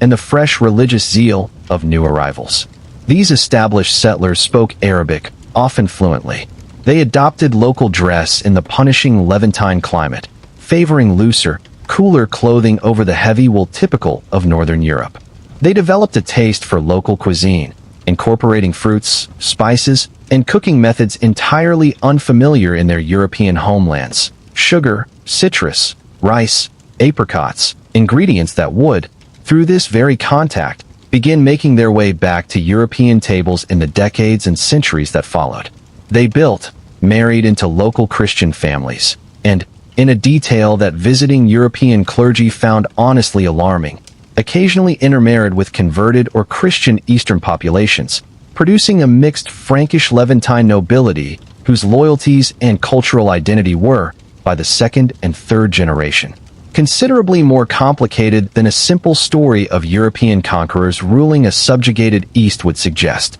The Archbishop and historian William of Tyre, writing in the late 12th century from within this very society, captured something of this complexity in his own chronicles, describing the Crusader states with an insider's mixture of pride and genuine anxiety about how far this Levantine-born generation had drifted from the fierce, singular religious purpose of their conquering ancestors. William himself represents an extraordinary product of this cultural mixing, a man born and educated partly in the Crusader states, who studied in the great universities of Europe before returning to serve as tutor to the future king of Jerusalem and eventually as one of the kingdom's most senior clergymen and its most important chronicler, fluent enough in the intellectual traditions of both worlds to write a history that remains, to this day, one of the essential sources for understanding this entire period. The architecture of Outremer tells a similar story of blending rather than simple replacement.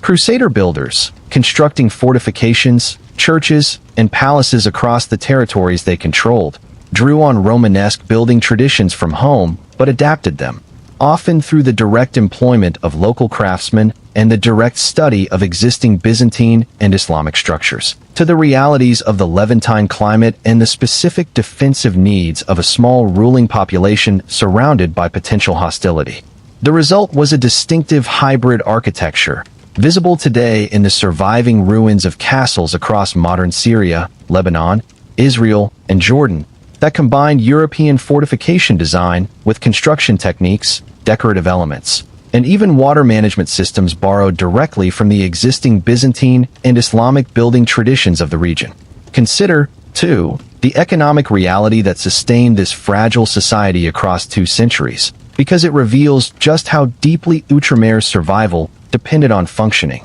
sustained cooperation rather than permanent warfare. The port cities of the Crusader states, Acre above all, became genuinely major nodes in Mediterranean trade, hosting merchant communities from Venice, Genoa, and Pisa who established their own quarters within these cities, complete with their own churches, warehouses, and legal privileges granted by the Crusader kings in exchange for the naval and financial support these Italian trading powers provided. Goods flowed through these ports in staggering variety and volume. Spices from India and Southeast Asia, silk from China and Byzantium, sugar and cotton grown on plantations within the Crusader states themselves using irrigation and cultivation techniques adapted from existing Islamic agricultural practice, glassware, ceramics, and dyed textiles produced by craftsmen whose skills and techniques long predated the Crusader conquest, and who continued, under the new Frankish administration, to produce and sell their wares to a market that spanned the length of the Mediterranean.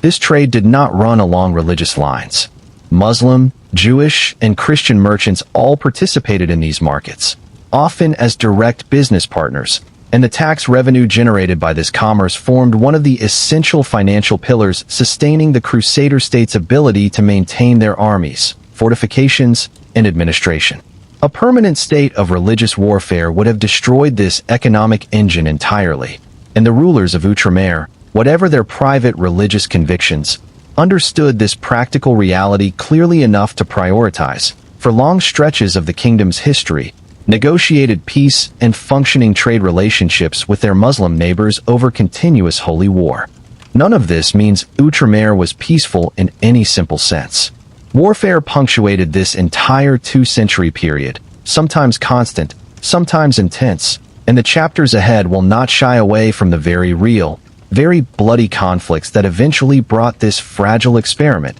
to its end. But the picture that emerges from the actual historical record, the legal codes, the trade documents, the surviving architecture, the memoirs of visitors like Usama ibn Munkid, is one of a society far more complicated, far more adaptive, and, in its own strange and deeply unequal way, far more really cosmopolitan than the simple narrative of endless holy war allows. It is a world where a Frankish knight might spend his morning praying in a church built by Byzantine craftsmen, his afternoon negotiating a trade agreement with a Muslim merchant in a market selling silk from China and sugar grown on plantations tended by Christian, Muslim, and Jewish farmers alike, and his evening dining on a meal seasoned with spices that had traveled thousands of miles to reach his table, before retiring to a castle whose defensive architecture drew as much from Byzantine engineering as from anything in his European homeland. That world, strange and contradictory as it was, is where the next chapters of this story will linger. Because it is here, in the daily texture of life in the Crusader states, far more than in the dramatic sieges that bookend this history, that the most truly surprising and, in its own complicated way, most quietly admirable threads of this entire story actually emerge. We will look next at the daily life shared between neighbors who, a generation or 2 earlier, had faced each other across a battlefield thick with the bodies of the dead. And after that, we will step inside the walls of the great military orders, the Templars and the Hospitallers, whose story includes not just warfare, but the surprising, genuinely pioneering birth of organized medical care on a scale medieval Europe had never before attempted. Rest here if you'd like. The kingdom stands, fragile and improbable, along its narrow strip of coastline. Its markets are open. Its ports are full of ships from a dozen different worlds. The story is not finished, not nearly. But for this chapter, let the candle burn low over a kingdom that, against every reasonable expectation, simply endured. There is a document, drawn up in the 12th century in the Kingdom of Jerusalem, that records something almost nobody expects to find in the archives of a holy war, a lease agreement. It concerns a mill, somewhere in the Galilee, and it lays out, in careful legal Latin, the terms under which a Frankish landowner rented water rights to a group of local tenant farmers, the vast majority of whom were Muslim, for the operation of that mill across a period of several years. It specifies rent. It specifies maintenance obligations. It specifies what happens if the mill breaks down and whose responsibility the repair becomes. It reads exactly like the kind of unglamorous, bureaucratic paperwork that governs ordinary economic life in any functioning society, anywhere, in any century, and that is precisely what makes it worth pausing over.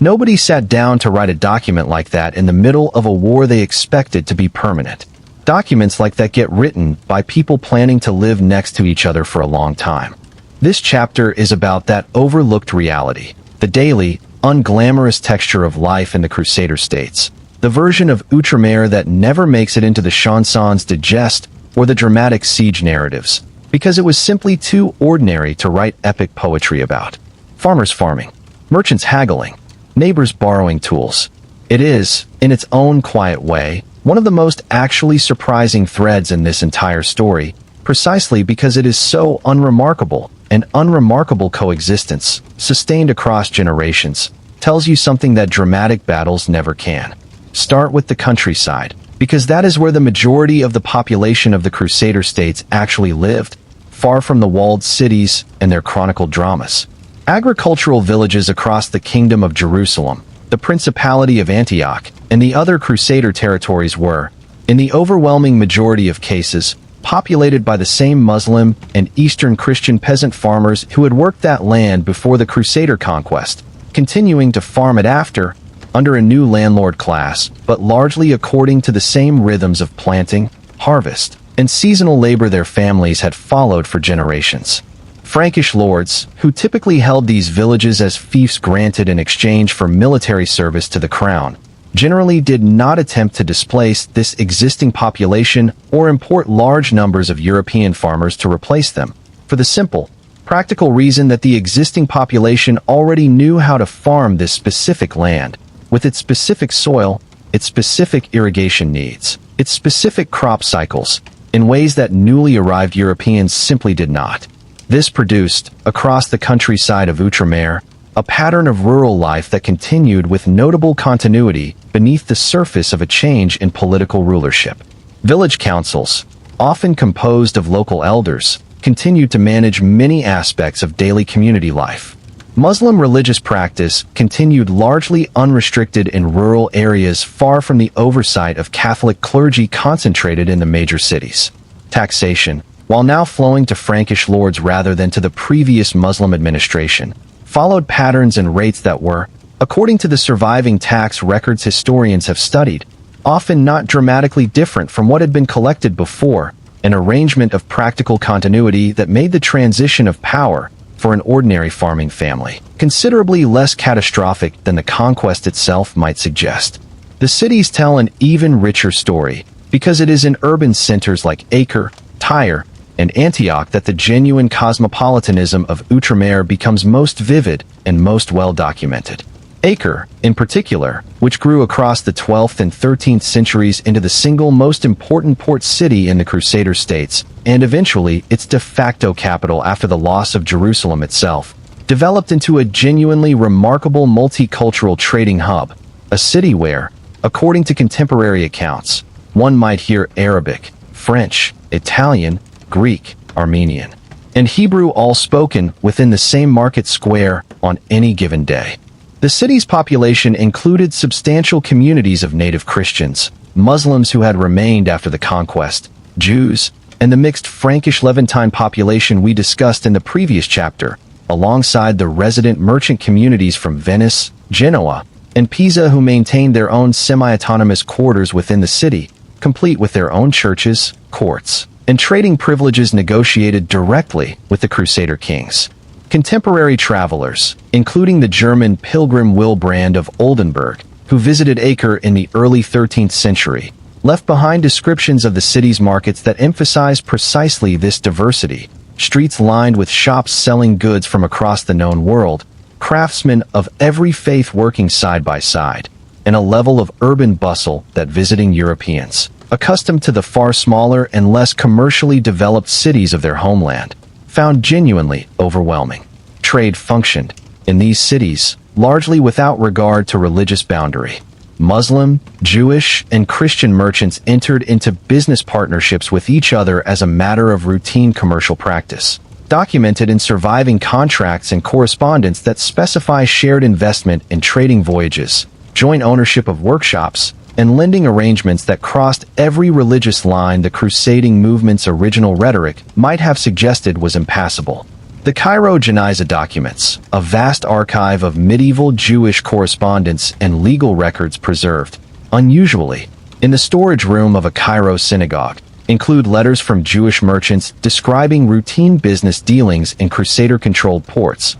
complaints about shipping delays, negotiations over prices, the ordinary friction and cooperation of commercial life, conducted without any suggestion that operating within Crusader territory was a source of unusual danger or difficulty for a Jewish trader going about his business. Craft production followed similar patterns of continuity and mixing. The famous glassware and ceramics produced in cities like Tyre and Acre during the Crusader period drew directly on techniques and traditions that long predated the Crusader conquest, produced in many cases by the same families of craftsmen who had worked in these industries for generations, now selling to a market that included Frankish nobility eager for luxury goods alongside the traditional Muslim, Jewish, and Eastern Christian clientele that had always sustained these industries. Textile production followed a similar pattern, with the famous sugar plantations established across the Crusader states, particularly around Tyre and in the Jordan Valley,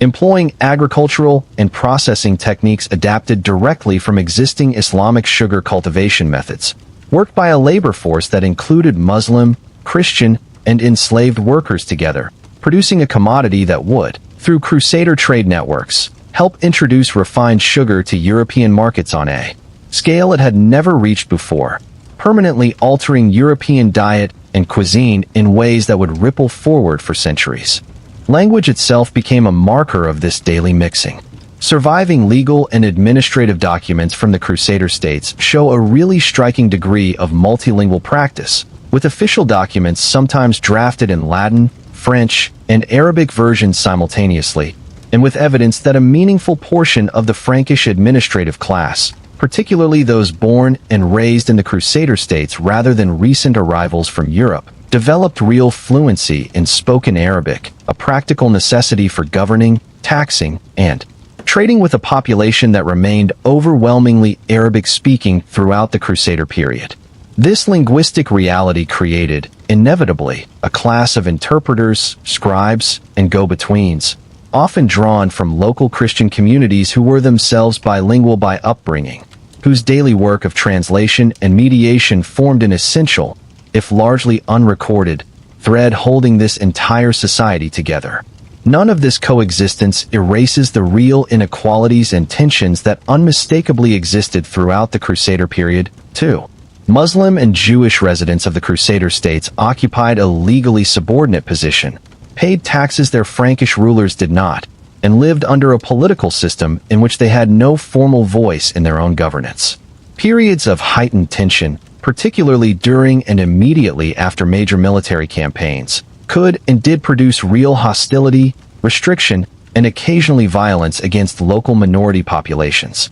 This chapter is not attempting to smooth over that reality into an image of uncomplicated harmony that the actual historical evidence simply does not support. But what the evidence does support, consistently and across multiple independent sources, from legal contracts to merchant correspondence to the memoirs of visitors like Usama ibn Munkid discussed in the previous chapter, is a picture of daily life considerably more complicated, more mixed, and more mutually dependent than the simple narrative of permanent, all-consuming religious warfare allows. People farmed the same land together, generation after generation. They traded in the same markets. They borrowed each other's tools, rented each other's mills, spoke each other's languages when business or daily life required it, and built, out of the sheer practical necessity of sharing a small, narrow strip of contested coastline, a society whose actual daily texture bore only a passing resemblance to the crusading epics being composed,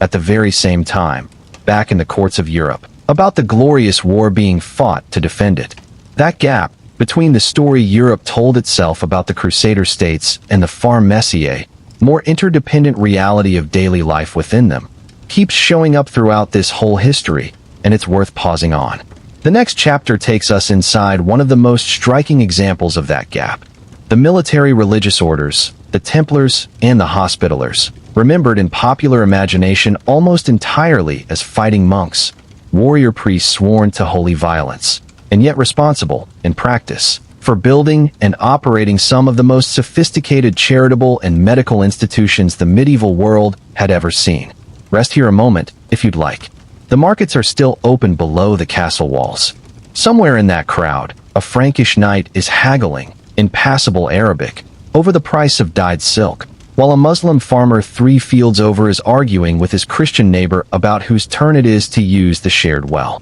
This is the Crusades too. It rarely gets its own chapter in the textbooks. It deserves one. Ask most people what the Knights Templar were, and you will get some version of the same answer. Warrior monks, sworn to defend the Holy Land. Later the subject of conspiracy theories about hidden treasure and secret knowledge that have almost nothing to do with what the order actually was. Ask about the Knights Hospitaller, and you will likely get a shrug, or perhaps a vague sense that they were the other one, a lesser-known cousin to the more famous Templars. That second, vaguer answer is doing a genuine disservice to one of the most quietly striking institutions to emerge from the entire crusading period. Because the Order of the Hospital of St. John of Jerusalem, to give it its full formal name, built and operated a hospital in the Crusader-era city of Jerusalem that stands, by the assessment of medical historians who have studied it closely, as one of the largest, most sophisticated, and most truly progressive medical institutions anywhere in the medieval world, Christian or Muslim, and it did so as an integral, non-negotiable part of an order whose members also fought and died on the battlefield with a ferocity that made them, simultaneously, among the most feared warriors of the crusading era. That dual identity, warrior and healer, doesn't have an obvious precedent in Western Europe before this period. It grew directly out of the practical needs of pilgrims traveling through a dangerous, disease-ridden, and frequently violent corner of the medieval world. The Hospitallers actually predate the First Crusade itself in origin, tracing their beginnings to a hospice established in Jerusalem sometime before 1099 by merchants from the Italian city of Amalfi, intended to care for sick and exhausted Christian pilgrims arriving after the grueling journey to the Holy City, a journey that, as we explored in earlier chapters, routinely left travelers starved, dehydrated, and afflicted with a wide range of illnesses picked up along a route that could take the better part of a year to complete. After the Crusader conquest of Jerusalem in 1099, this modest hospice, under the leadership of a figure known to history as Blessed Gerard, expanded dramatically, formally organized in 1113 under papal recognition as an independent religious order, the Knights Hospitaller, whose founding mission, before it ever took on a significant military character, was explicitly and centrally the care of the sick. What that hospital in Jerusalem actually looked like, according to the surviving accounts of pilgrims and travelers who visited it, is actually startling when set against the standards of medieval European medicine more broadly. Contemporary descriptions, including one left by a German pilgrim named John of Würzburg who visited in the 1160s, describe a facility capable of housing, by some estimates, as many as 2,000 patients simultaneously, organized into separate wards, staffed by a dedicated medical and nursing personnel that included, surprisingly for the period, physicians who were themselves required to examine every incoming patient personally rather than simply relying on the reports of subordinate staff. The hospital's admissions policy is perhaps the single most striking detail to emerge from these accounts, and it deserves to be stated plainly, because it cuts directly against the assumption most people bring to any institution run by Crusader Knights. The Hospitallers' Hospital in Jerusalem accepted patients regardless of their religion. Muslim, Jewish, and Eastern Christian patients were treated alongside Catholic pilgrims, a policy that multiple surviving sources describe not as an occasional exception, but as a consistent, deliberate institutional practice, rooted in the order's founding religious commitment to charity toward the sick as an expression of Christian devotion that took priority, in this specific institutional context, over the religious identity of the person receiving that care. The hospital's diet, as recorded in surviving administrative documents governing its operation,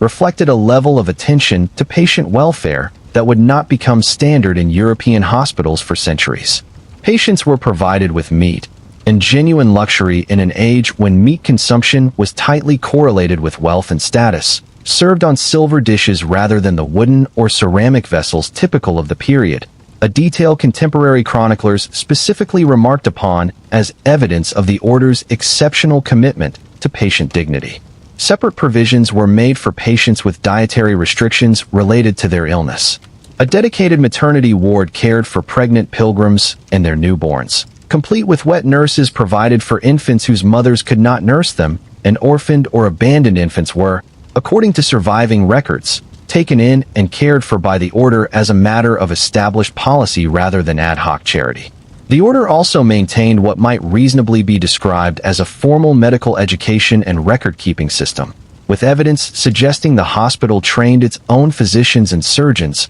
maintained records of treatments and outcomes, and drew, in its actual medical practice, on the far more advanced medical knowledge available through contact with Arabic medical texts and, in some cases, Muslim physicians whose training built on centuries of accumulated clinical knowledge that Western European medicine, still largely dependent on a handful of ancient Greek and Roman texts filtered through monastic copying, had simply not yet caught up to. This exchange, medical knowledge flowing from the more advanced Islamic medical tradition into Crusader institutions and, from there, gradually back into Western Europe, forms one thread of a much larger pattern we will examine in real detail in a later chapter, but it's worth flagging here, in the specific context of the Hospitaller's medical practice, because it represents one of the clearest, most concrete examples of the crusading period actually improving the standard of care available to ordinary people, rather than simply destroying and conquering. That doesn't charitable and medical activity replace the order's military role, and it is important not to romanticize the Hospitallers into something they were not. As the Crusader states came under increasing military pressure across the 12th and 13th centuries, the order, alongside its rival the Knights Templar, took on an increasingly central military function, garrisoning some of the most formidable castles in the entire region, including the massive fortress of Croc de Chevaliers in modern Syria, whose concentric walls and sophisticated defensive engineering remain, to this day, studied by military historians as one of the finest examples of medieval fortification anywhere in the world. Hospitaller knights fought and died in every major battle of the Crusader period, developed a reputation for ferocious discipline on the battlefield, and, like their Templar counterparts, were subject to a formal monastic rule that governed every aspect of their daily lives, from prayer schedules to combat conduct to strict vows of poverty, chastity, and obedience that bound them as tightly as any cloistered monk, even as they rode into battle in full armor. The Knights Templar, founded slightly earlier than the formal military organization of the Hospitallers, followed a similar trajectory from a narrower original purpose, protecting pilgrims traveling the dangerous roads between the coast and Jerusalem, toward an increasingly central military and, eventually, financial role within the Crusader states and, remarkably, across Western Europe as a whole. It is this financial role that produced one of the Templars' most honestly surprising and least well-known legacies, because the order, in the course of managing its own vast landholdings and financial resources across Europe and the Crusader states, developed a sophisticated system of financial services that functioned, in practice, as something close to an early international banking network. Pilgrims traveling to the Holy Land, wary of carrying large sums of cash across thousands of miles of dangerous road, could deposit funds with the Templars at their point of departure in Europe and withdraw an equivalent sum, minus a fee, from a Templar house in the Crusader states, using a system of letters of credit and coded documentation designed to prevent fraud, an innovation that predates, by centuries, the modern concept of a traveler's check or wire transfer. The order came to manage significant financial assets on behalf of European kings and nobles, extended loans, and operated what amounted to secure treasury and safe deposit services out of Templar houses across Europe, a level of financial sophistication that, again, cuts directly against the popular image of the Templars as purely a militant fighting order, and that reflects the genuinely wide-ranging, practically inventive institutional creativity that the pressures and opportunities of the crusading period produced. It is worth pausing at the close of this chapter to reflect on what these two orders actually represent within the larger arc of this story. They are, in one sense, the most concentrated expression of everything contradictory about the entire crusading movement. Institutions built explicitly around the practice of holy violence, whose members took vows to kill and die in defense of a religious cause, and who were, simultaneously, responsible for building hospitals that treated the sick regardless of their faith, developing financial systems that protected the assets of ordinary travelers, and establishing, in the case of the Hospitaller's Great Hospital in Jerusalem, a standard of medical care and patient dignity that much of Western Europe would not match for centuries. That contradiction is not a flaw in the story. It is the story. War and charity, violence and healing, built into the same institution, staffed by the same men, funded by the same treasury. Understanding the Crusades honestly means holding both halves of that truth at once, and the military orders, more than almost any other institution to emerge from this period, forced that reckoning into the open. The next chapter turns to a different kind of contradiction entirely, one embodied not in an institution, but in a single man, an enemy general whose conduct on and off the battlefield would come to define, for European chivalric culture, what an honorable adversary was even supposed to look like. Rest here if you'd like. Somewhere below the castle walls, a physician trained in both Arabic and Latin medical texts is examining a patient who has just been carried in from the road, checking first for fever, and asking, only afterward, and only out of simple curiosity, which god the man prays to. In the year 1192, near the end of a brutal, exhausting campaign that had already dragged on for years, a European king lay sick with fever in his camp outside the city of Jaffa, and his enemy sent him fruit and snow. The king was Richard I of England, remembered by history as Richard the Lionheart, and the enemy was Salah ad-Din Yusuf ibn Ayyub, the Kurdish general and eventual sultan known to the Western world simply as Saladin, the man who had reunited Egypt and Syria under his own rule, retaken Jerusalem from Crusader control in 1187, and spent the years since locked in an exhausting, seesawing war against the very army Richard now commanded. And yet, according to multiple surviving chronicles from both the Christian and Muslim sides of this conflict, when word reached Saladin's camp that his enemy lay sick, he sent gifts of fresh fruit and snow, gathered from the mountains, to help cool the fever of the man actively trying to destroy his kingdom. This is not an isolated, sentimental anecdote invented by later romanticizers, though Saladin's later reputation in Europe would indeed become heavily romanticized, sometimes to the point of real historical distortion. It is one of several documented instances of a strikingly unusual pattern of conduct that developed between these two specific commanders during the Third Crusade, a pattern of exchanged gifts, formal courtesies, and even, according to some accounts, a genuine personal respect that existed alongside, and did not in any way diminish, the brutal, sustained warfare both men continued to wage against each other for years. Understanding why this happened, and what it actually reveals, requires backing up to understand who Saladin actually was, because his career represents one of the most truly unusual political and military achievements of the entire medieval period, achieved by a man who, at the outset of his career, held no obvious claim to the power he would eventually wield across an empire stretching from Egypt to Syria. Saladin was born around 1137 in Tikrit, in modern Iraq, into a Kurdish family serving the Zengid dynasty, a Turkish Muslim power that controlled significant territory in Syria and had, across the mid-12th century, become the primary Muslim military force opposing the Crusader states, particularly under its formidable leader Nur ad-Din. Saladin rose through this Zengid military apparatus initially as a subordinate, accompanying his uncle on a series of campaigns into Egypt in the 1160s that were originally intended simply to prevent the Crusader kingdom of Jerusalem from extending its own influence over the wealthy, but politically fractured, Fatimid Caliphate. What actually happened, through a sequence of political maneuvering, military opportunity, and what even skeptical historians describe as genuine strategic talent, was that Saladin, rather than simply serving as a subordinate commander in these Egyptian campaigns, gradually accumulated real power within Egypt itself, eventually becoming vizier to the Fatimid Caliph in 1169, and then, upon the Caliph's death in 1171, formally abolishing the 2-century-old Fatimid Caliphate altogether and bringing Egypt back under the nominal religious authority of the Abbasid Caliph in Baghdad,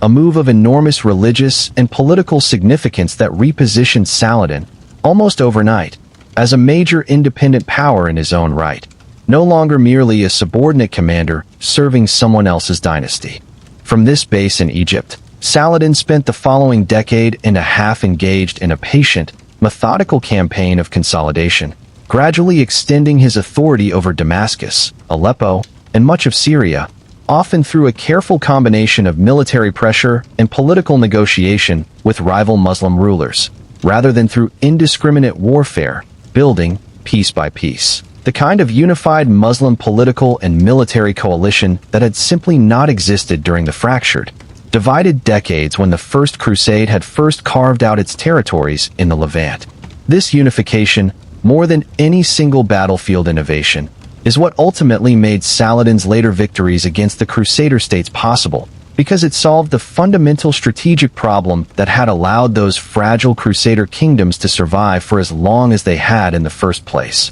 A Muslim world too divided against itself to mount a sustained, coordinated response. That coordinated response came to its most dramatic culmination in 1187, at the Battle of Hattin, fought in the hills above the Sea of Galilee, where Saladin's forces met and utterly destroyed the field army of the Kingdom of Jerusalem, a defeat so total, so complete, that it left the Crusader states with almost no remaining military force capable of defending their cities. In the aftermath, kingdom after kingdom, city after city, fell to Saladin's forces with minimal resistance, culminating, in October of 1187, in the surrender of Jerusalem itself, recaptured by Muslim forces for the first time since the First Crusade nearly a century earlier. It is what happened during and after that surrender that first established Saladin's genuinely striking reputation, even among his enemies, for a specific kind of principled conduct that stood in direct,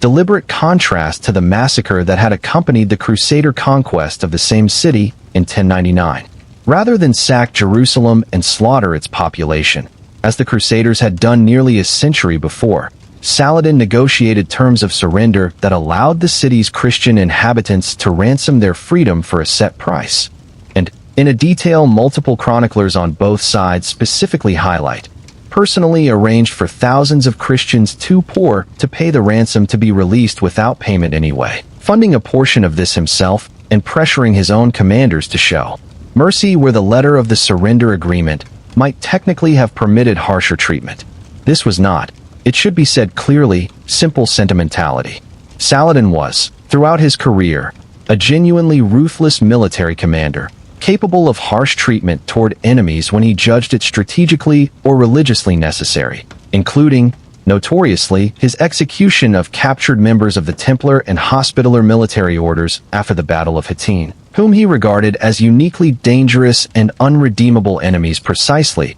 because of their formal religious vows of perpetual holy war. The honest picture of Saladin's career isn't of an unusually gentle man in a brutal age, but of a shrewd, calculating leader whose particular combination of strategic ruthlessness and, in specific circumstances, deliberate, principled mercy, made a real and lasting impression on his European adversaries, precisely because it did not match the dehumanized image of the Muslim enemy that decades of crusading propaganda had cultivated back in Europe. That impression deepened considerably during the Third Crusade. The massive European military response launched after news of Jerusalem's fall reached the West, a campaign that brought Saladin into direct, sustained contact with Richard the Lionheart across roughly 2 years of hard-fought warfare along the Levantine coast. The exchanges between these two commanders, recorded independently by chroniclers on both the Christian and Muslim sides, reveal a genuinely unusual dynamic. Beyond the gift of fruit and snow during Richard's illness, sources describe negotiations conducted with what both sides regarded as unusual mutual respect, including a remarkable episode in which Saladin's brother, Aladil, and Richard reportedly discussed, at one point in these long, exhausting negotiations, a proposed marriage alliance between Aladil and Richard's own sister, a plan that, whatever its ultimate seriousness or realistic chance of actually happening, reflects a level of genuine diplomatic engagement and mutual willingness to imagine a negotiated coexistence that sits uneasily alongside the popular image of the Crusades as an unbridgeable clash of civilizations incapable of any interaction beyond violence. When Richard's horse was killed beneath him during a skirmish near Jaffa, Saladin, according to the Muslim chronicler Baha ad-Din, who served as an eyewitness in Saladin's own court and left one of the most detailed surviving accounts of the Sultan's life, sent 2 fine horses to his enemy so that so great a king would not have to fight on foot like a common soldier, a gesture of battlefield chivalry that even Baha ad-Din, writing for an audience that had no particular reason to flatter the Crusader king, records with a kind of matter-of-fact respect rather than any suggestion that this generosity was somehow shameful or inappropriate. This pattern of conduct, verified across independent sources with real credibility on both sides of the conflict, is where the really lasting legacy of Saladin's reputation begins, because it fed directly into the development of a European chivalric ideal that would outlive the crusading movement itself by centuries. Saladin became, within European literature and legend, a figure held up as an example of honorable conduct even by writers who had no interest whatsoever in softening the broader religious and military conflict between Christendom and Islam. Dante Alighieri, writing his Divine Comedy in the early 14th century,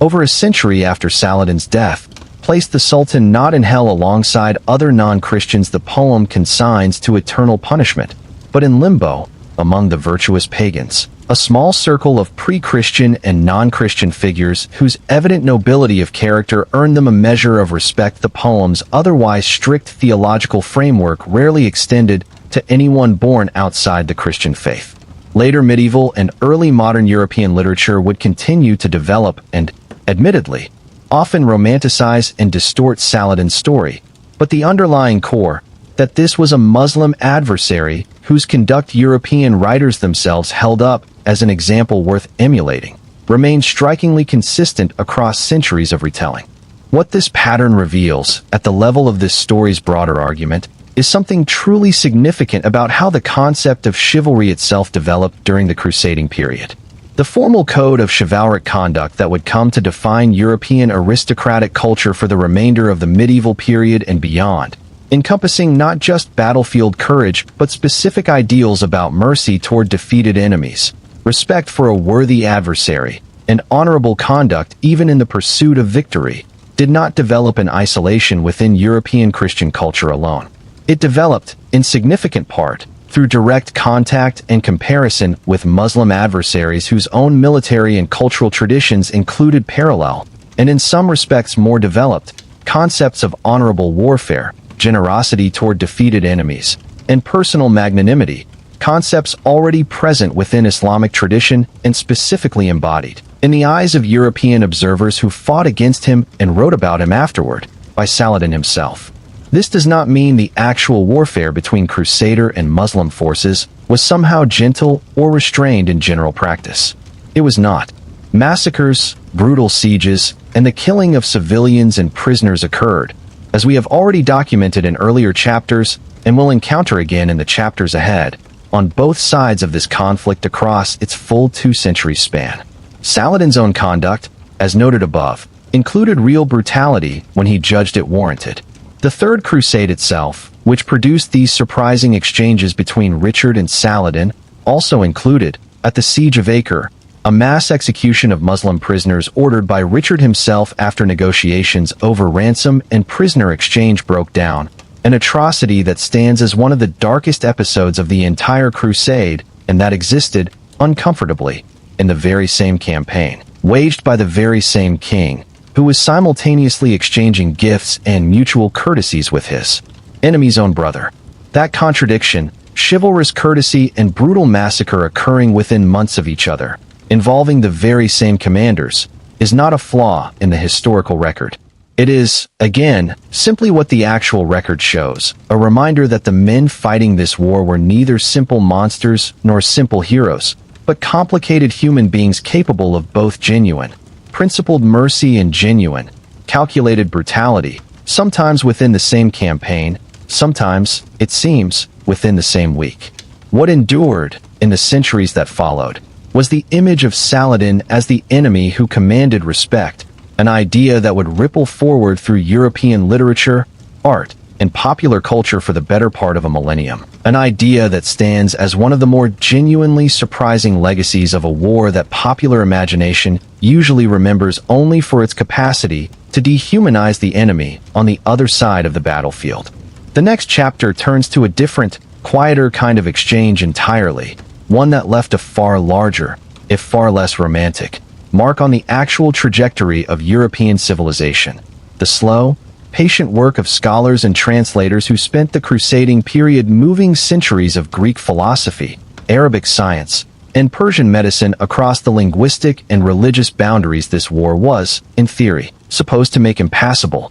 Rest here, if you'd like, and picture it plainly. Two armies, exhausted by years of grinding warfare, camped within sight of each other outside the walls of Jaffa. A basket of fruit, packed in mountain snow, carried across the space between them, so that a sick man, who happened to be the enemy, might have something cool to hold against his fever. Somewhere in the city of Toledo, in the middle decades of the 12th century, a scholar sat with two texts open in front of him. One was written in Arabic. The other, blank, waited to receive its translation into Latin, the language of learning across Christian Europe. The text he was translating was not, originally, an Arabic work at all. It was a work of Greek philosophy, written by Aristotle some 1500 years earlier, that had been lost to Western Europe for centuries, its Latin translations destroyed or forgotten in the chaos that followed the fall of Rome, preserved instead through an unbroken chain of scholarship that ran from ancient Athens through Byzantine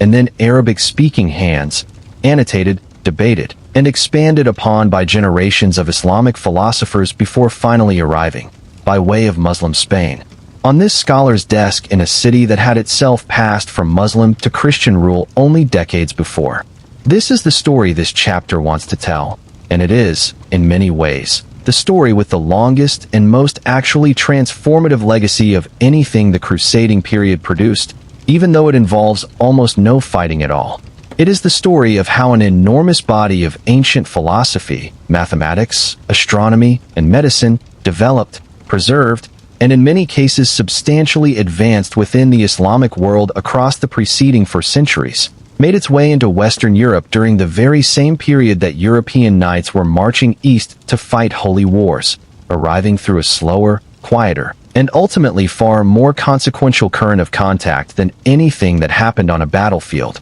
To understand why this matters, it helps to be honest about just how narrow Western Europe's access to ancient learning had become by the time the crusading period began. Following the collapse of the Western Roman Empire, the vast library of Greek philosophical, scientific, and mathematical texts that had once circulated across the ancient Mediterranean world survived in the West only in scattered, incomplete fragments, preserved unevenly across monastic libraries whose monks, however devoted, were copying texts largely for religious rather than scientific purposes, and whose collections, as we noted in an earlier chapter, might run to a few hundred volumes at most. Works by Aristotle beyond a handful of his logical treatises were essentially unknown in the Latin West by the 11th century. The mathematical and astronomical advances of ancient Greek scholars like Ptolemy and Euclid survived in the West in only partial, often garbled form. Practical fields like medicine had similarly stagnated, with Western European medical practice still relying heavily on a handful of ancient Roman texts, filtered through centuries of monastic copying, that had fallen well behind the state of medical knowledge and clinical practice that had developed in the meantime across the Islamic world. That Islamic world, by contrast, had spent the preceding 4 centuries engaged in one of the most sustained and successful projects of scholarly preservation and expansion in human history. Beginning in the 8th and 9th centuries, under the patronage of the Abbasid caliphs in Baghdad, a massive, deliberate translation movement had brought Greek philosophical and scientific texts into Arabic, drawing on the work of Syriac Christian scholars who had, in some cases, already been translating and preserving Greek learning for centuries before the rise of Islam, and channeling that preserved knowledge into the hands of Arabic-speaking scholars who did not simply copy and preserve it, but actively built upon it. Islamic mathematicians developed algebra as a formal discipline, refined the numeral system that would eventually become the basis for the modern numbers used across the world today, and advanced trigonometry well beyond what the ancient Greeks had achieved. Islamic astronomers built sophisticated observatories, compiled star catalogs of notable precision, and developed instruments like the astrolabe to a level of sophistication that would not be matched in Europe for centuries. Islamic physicians, working from Greek medical texts but building extensively upon them through genuine clinical observation, developed an understanding of anatomy, pharmacology, and disease that dwarfed contemporary European medical practice, producing reference works like the medical encyclopedia compiled by the physician and philosopher Ibn Sina, known in the Latin West as Avicenna, that would remain standard medical textbooks in European universities for hundreds of years after their composition. This vast body of preserved and expanded knowledge existed throughout the 11th century, almost entirely beyond the reach of Western European scholarship, separated not by any lack of intellectual curiosity on the European side, but simply by the practical barriers of language, geography, and limited sustained contact. What the crusading period did, alongside all of its violence and warfare, was dramatically increase the volume and intensity of contact between the Latin-speaking Christian world and the Arabic-speaking Islamic world, contact that occurred not primarily on crusader battlefields in the Levant, though some exchange certainly happened there too, but overwhelmingly through the specific, sustained points of contact in Muslim Spain and Sicily, regions where Christian and Muslim rule intersected and overlapped across the very same decades that the crusading movement was unfolding in the eastern Mediterranean. Toledo, in central Spain, captured by Christian forces in 1085, a full decade before Pope Urban's sermon at Clermont, became,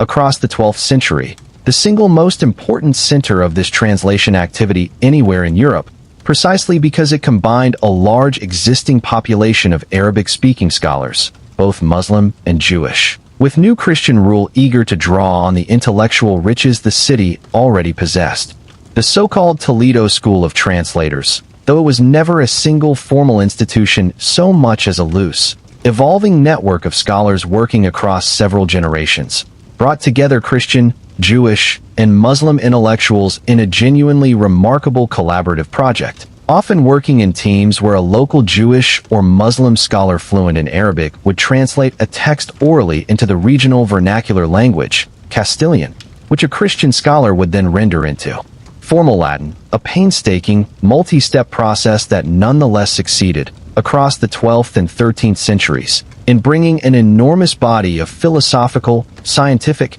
and medical literature into circulation across Western Europe for the first time in centuries. The scale of what actually crossed over through this process deserves to be stated plainly. Nearly the complete body of Aristotle's philosophical works, previously known in the Latin West only in fragmentary form, became available in Latin translation, transforming European philosophy and theology so completely that the intellectual movement historians now call scholasticism, associated above all with figures like Thomas Aquinas, developed directly in response to grappling with this newly available body of Aristotelian thought, often filtered through the commentary and interpretation of Muslim philosophers like Ibn Rushd, known in the Latin West as Averroes, whose interpretations of Aristotle became so influential in European universities that Aquinas himself, writing decades later, felt obliged to engage directly and extensively with Averroes's arguments,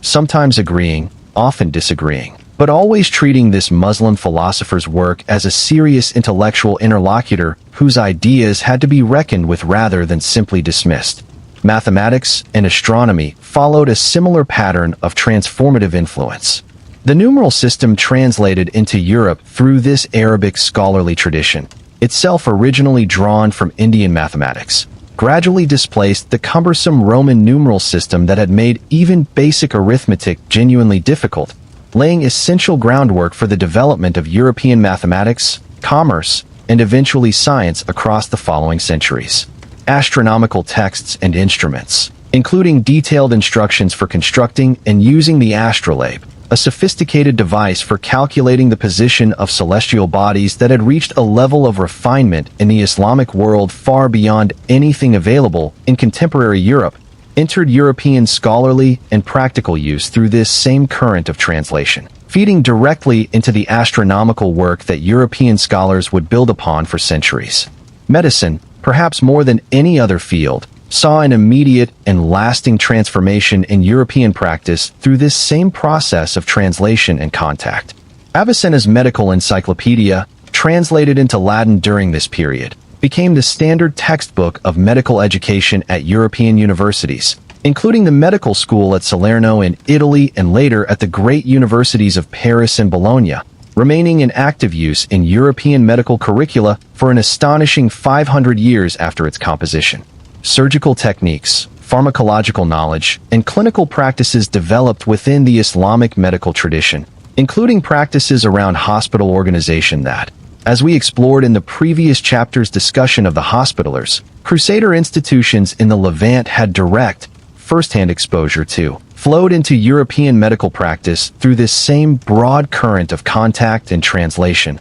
gradually raising the standard of medical education and, eventually, of medical care available to ordinary people across Christian Europe. It's worth being precise about the actual relationship between this translation movement and the crusading movement proper, because the connection is real but more indirect and more geographically dispersed than a simple narrative might suggest. The Iberian Peninsula, where the bulk of this translation activity actually occurred, was the site of its own long-running conflict between Christian and Muslim powers, generally referred to as the Reconquista, that ran on its own parallel track alongside, and sometimes in direct coordination with, the crusading movement in the Eastern Mediterranean, with the papacy at various points formally extending crusading status, and its associated spiritual rewards, to campaigns fought in Spain against Muslim rule. Sicily, the other great center of this cross-cultural exchange, had come under Norman Christian rule in the 11th century,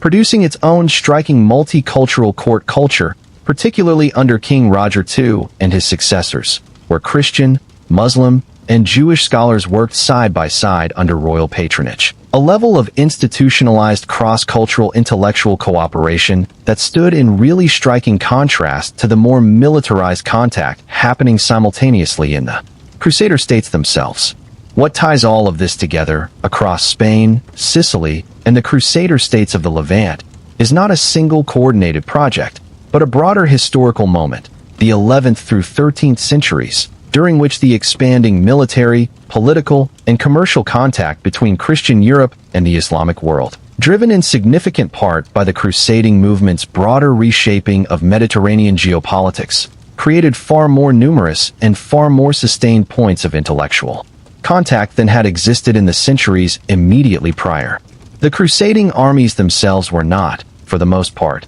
the ones doing this translation work, and it would be a real distortion of the historical record to suggest that knights marching to Jerusalem were personally responsible for bringing Aristotle back to Europe. But the crusading period as a whole, the general intensification of contact, trade, diplomacy, and yes, warfare, between these two civilizations that the crusading movement both reflected and accelerated, created the broader conditions under which this transformative flow of knowledge became possible on the scale it ultimately achieved. The consequences of this transfer rippled forward for centuries, feeding directly into the intellectual developments historians associate with the 12th century Renaissance, a genuine flowering of European philosophy, law, and science that predates and helped set the stage for the more famous Italian Renaissance that would follow 2 centuries later. The recovery of Aristotelian philosophy reshaped European theology and laid groundwork for the development of the university system itself, with institutions like Paris, Oxford, and Bologna founded and formalized during precisely this period, built around curricula that depended directly on this newly translated body of philosophical and scientific literature. European medicine, mathematics, and astronomy all advanced measurably as a direct result of this transfer, in ways that historians of science can trace with real precision through the specific translated texts that entered European curricula and the specific advances in European scholarship that followed directly from engagement with them. This is, perhaps, the single hardest thread of this entire story to compress into a simple, dramatic narrative, because it lacks the drama of a siege or the personal resonance of a story like Saladin and Richard exchanging gifts across a battle line. It is a story of scholars, of patient, unglamorous translation work carried out over generations, of libraries and universities rather than castles and battlefields. But its actual, measurable impact on the trajectory of European civilization arguably exceeds that of any single military campaign this story has described, because it fed directly into the intellectual foundations of the university system, the recovery of classical philosophy, and the eventual scientific developments that would, centuries later, produce the modern world. The war that we've spent so much time describing, the sieges, the massacres, the fragile kingdoms of Outremer, was, in an important sense, the loud, violent surface of a much larger, much quieter process of contact and exchange that was reshaping Western Europe's relationship to the wider world at exactly the same historical moment. Both were real. Both mattered. And understanding the actual legacy of this entire period requires holding them together, the sword and the book, the siege and the translation desk, as 2 faces of the very same age. The chapters ahead bring this story back to the battlefield,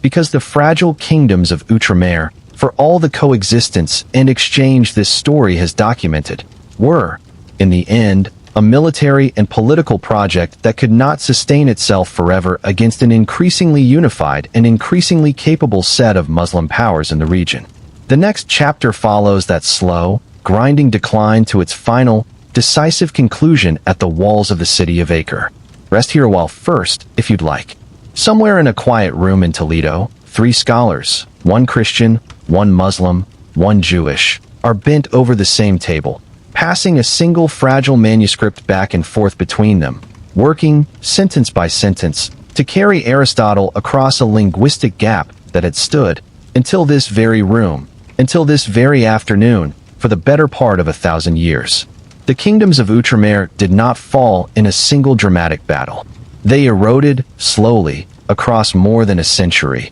through a long sequence of losses worth tracing carefully, because the ending of this era, when it finally arrived, was less a sudden catastrophe than the final collapse of a structure that had been weakening, piece by piece, for generations. The turning point, as we touched on briefly in the previous chapter, came in 1187 at the Battle of Hattin, where Saladin's newly unified Muslim coalition destroyed the field army of the Kingdom of Jerusalem so completely that the Crusader states never fully recovered their previous military strength. The loss of Jerusalem itself later that same year, while it triggered the massive European response of the Third Crusade, and while that crusade did succeed in recovering significant territory along the coast, including the crucial port city of Acre, marked, in retrospect, the moment when the strategic balance in the region shifted permanently against the Crusader states. From 1187 onward, Outremer existed in a fundamentally different, more precarious form than it had during its first,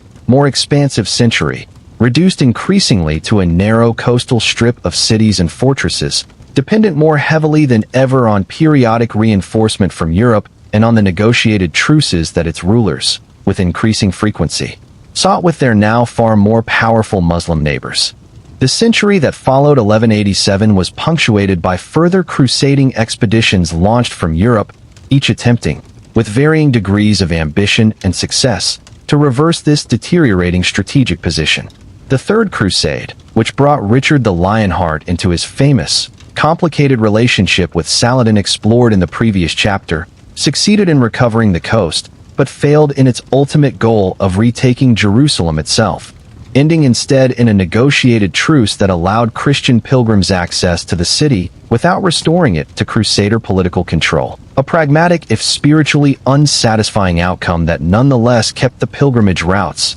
and the trade that depended on them, functioning for decades afterward. Later crusading expeditions grew increasingly disconnected from the specific goal of defending or expanding the kingdoms of Outremer, reflecting the way the broader crusading movement had, by the 13th century, developed its own institutional momentum and its own complicated set of political motivations that sometimes had little to do with the actual military needs of the Crusader states themselves. The Fourth Crusade, launched in 1202, never reached the Holy Land at all, diverted instead, through a complicated sequence of debt, political manipulation, and opportunism, into an attack on Constantinople itself, the very Christian city whose appeal for help had launched the entire crusading movement more than a century earlier. The sack of Constantinople in 1204 stands as one of the genuine low points of the entire crusading period, a catastrophe inflicted by crusaders upon a fellow Christian power,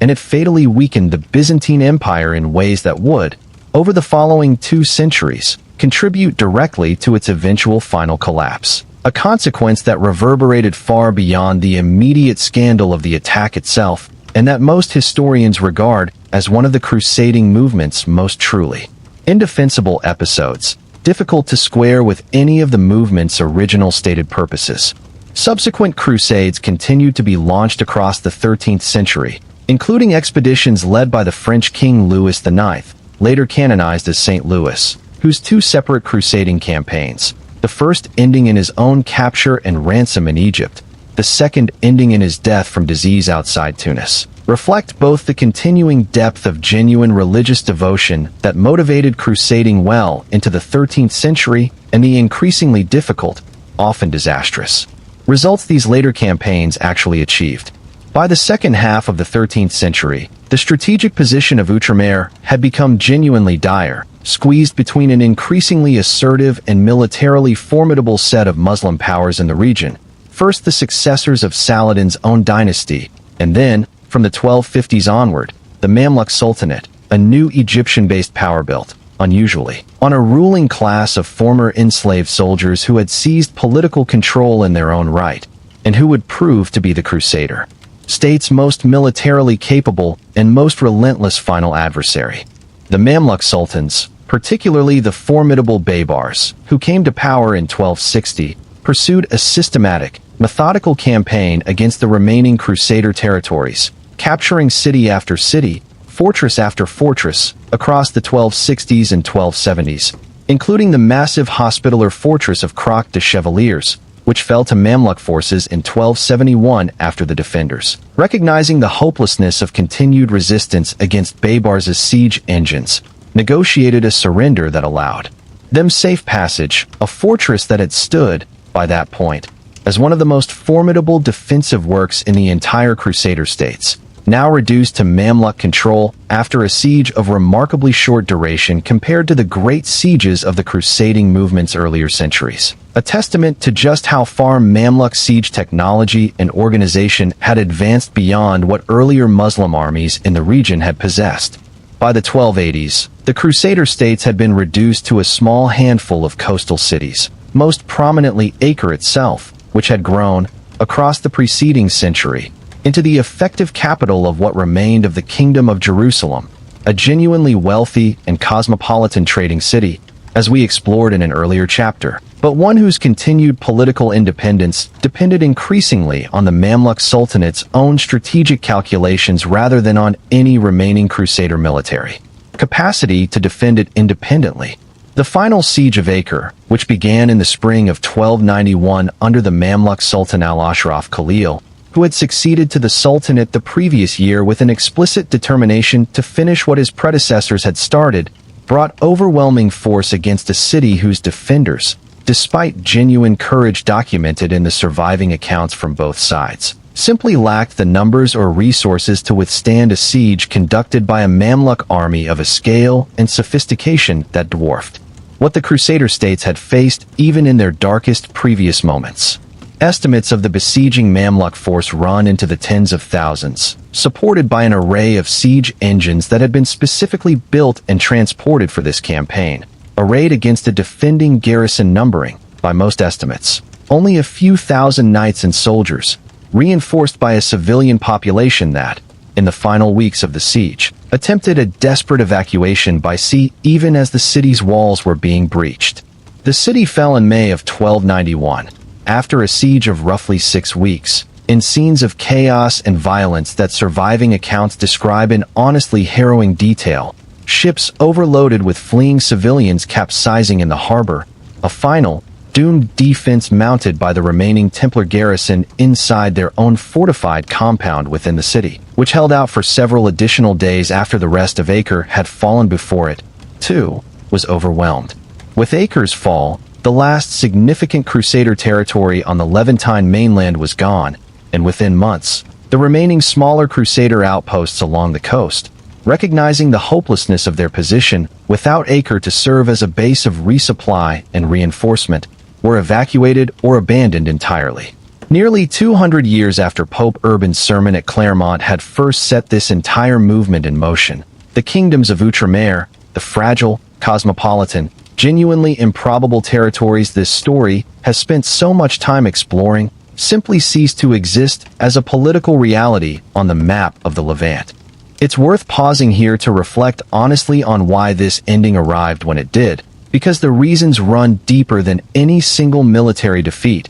and understanding them helps explain why. Despite periodic new crusading expeditions launched across the following centuries, none would ever again succeed in re-establishing a permanent Christian political presence in the Holy Land. The Crusader states had always depended, for their survival, on a specific set of favorable conditions: a fractured, divided Muslim political landscape unable to mount a sustained, coordinated response, reliable naval supply lines back to Europe, and periodic reinforcement from new waves of crusaders and pilgrims willing to make the long, dangerous journey east. By the second half of the 13th century, every one of those conditions had shifted decisively against the Crusader states. The Muslim world, first under Saladin's dynasty and then under the even more formidable Mamluk Sultanate, had achieved a degree of political and military unification the Crusader states' original founders in 1099 had never had to contend with.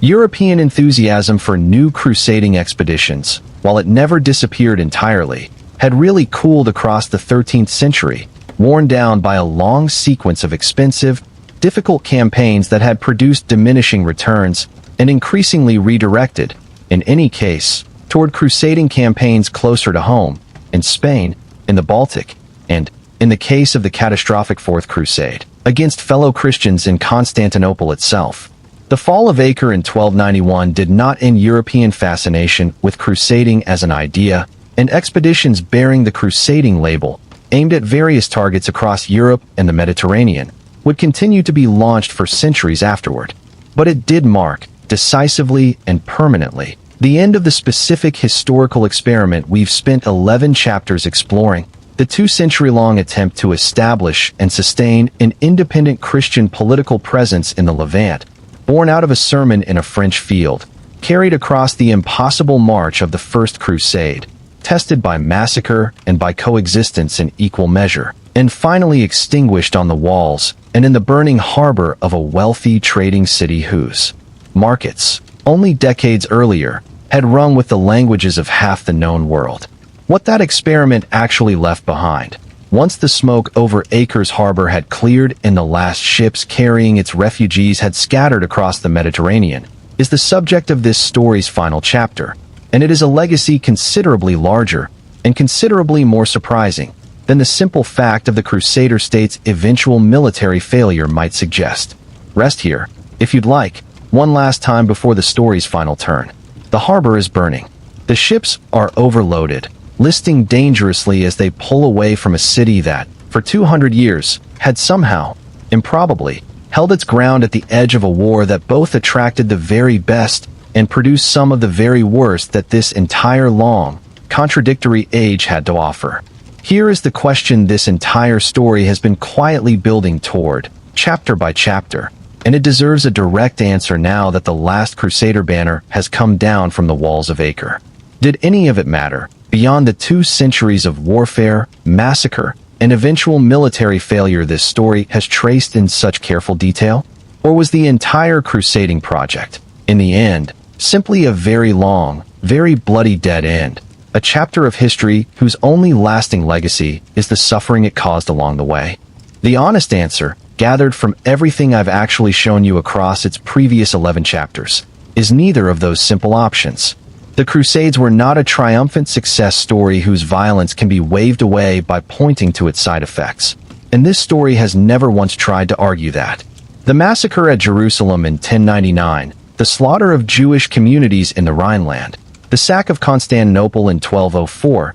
the execution of prisoners after the siege of Acre in 1191, these were real atrocities, inflicted on real people, and no accounting of the crusading period's broader legacy should ever be allowed to soften or excuse them. We've tried, consistently, not to. But the Crusades were also not simply a military failure whose only lasting effect was destruction, and treating them that way requires ignoring almost everything this story has actually documented across its previous 11 chapters. The truly surprising truth, the one I've tried to build toward patiently, one thread at a time, is that a 2-century military and religious project that ultimately failed to achieve its own stated goal, permanent Christian control of the Holy Land, nonetheless set in motion a set of economic, intellectual, and cultural changes whose consequences would ripple forward through European history for centuries, in ways that had almost nothing to do with the war's actual outcome on the battlefield. Consider, first, the economic legacy, because it is perhaps the most immediate and the most measurable. The crusading period dramatically intensified trade contact between Western Europe and the wider Mediterranean and Asian trading world, contact that had already existed before 1095, as this story established in its second chapter, but that expanded enormously through the sustained presence of Crusader states along the Levantine coast and the Italian merchant colonies that grew up to supply and trade with them. Goods that had been rare luxuries in pre-crusading Europe, refined sugar, citrus fruits, various spices, fine textiles, dyes, became, across the 12th and 13th centuries, steadily more available across European markets, carried westward through trading networks that the Crusader states had helped establish and sustain. The Italian merchant republics, Venice and Genoa above all, built substantial portions of their eventual wealth and commercial power on trade relationships that developed and expanded directly through their involvement in supplying and trading with the Crusader states, wealth that would, in the following centuries, help fund the artistic and architectural achievements of the Italian Renaissance itself. Consider, second, the intellectual legacy this story traced in real detail in its 10th chapter, because it may be, in the long run, the single most consequential thread of everything this story has described. The translation movement that brought Aristotelian philosophy, Arabic mathematics, and advanced medical knowledge into Western Europe during precisely this period fed directly into the development of the university system, into the recovery of classical philosophy that would shape European thought for centuries, and into medical advances that measurably improved the standard of care available to ordinary people across Christian Europe. This transfer of knowledge did not happen because crusading armies were personally carrying books back from their campaigns, and we've been careful not to overstate that direct connection. But it happened during, and was accelerated by, the broader intensification of contact between the Christian and Islamic worlds that the crusading period as a whole represents, and its consequences fed directly into the intellectual foundations of the university system and the 12th century Renaissance that helped set the stage for the more famous Renaissance that would follow 2 centuries later. Consider, third, the more surprising cultural and social legacy this story has documented across its middle chapters, the genuine, if profoundly unequal, patterns of coexistence that developed in the Crusader states themselves, The hospitals built by the Hospitallers that pioneered standards of patient care Western Europe would not match for centuries. The financial innovations developed by the Templars that anticipated modern banking practices, the code of chivalric conduct that developed in part through direct contact and comparison with Muslim adversaries like Saladin, whose own conduct European writers held up for centuries afterward, as an example worth emulating even while remaining, undeniably, the enemy in a war their own side was fighting to win. None of this legacy, it should be said one last time, makes the human cost of the crusading period acceptable, as if good could somehow outweigh bad on some kind of moral ledger. History doesn't work that way. I've tried, throughout this telling, to resist building toward a tidy conclusion, one that either condemns the whole crusading period as pure horror or celebrates it as secretly wonderful once you look past the violence. The truth is messier than either of those simpler versions. A war fought, in real part, out of genuine religious conviction, launched by a fractured, restless continent looking for somewhere to point its own considerable capacity for violence, produced, across 2 centuries, both some of the worst atrocities of the medieval period and some of its most surprising achievements in medicine, scholarship, and commerce,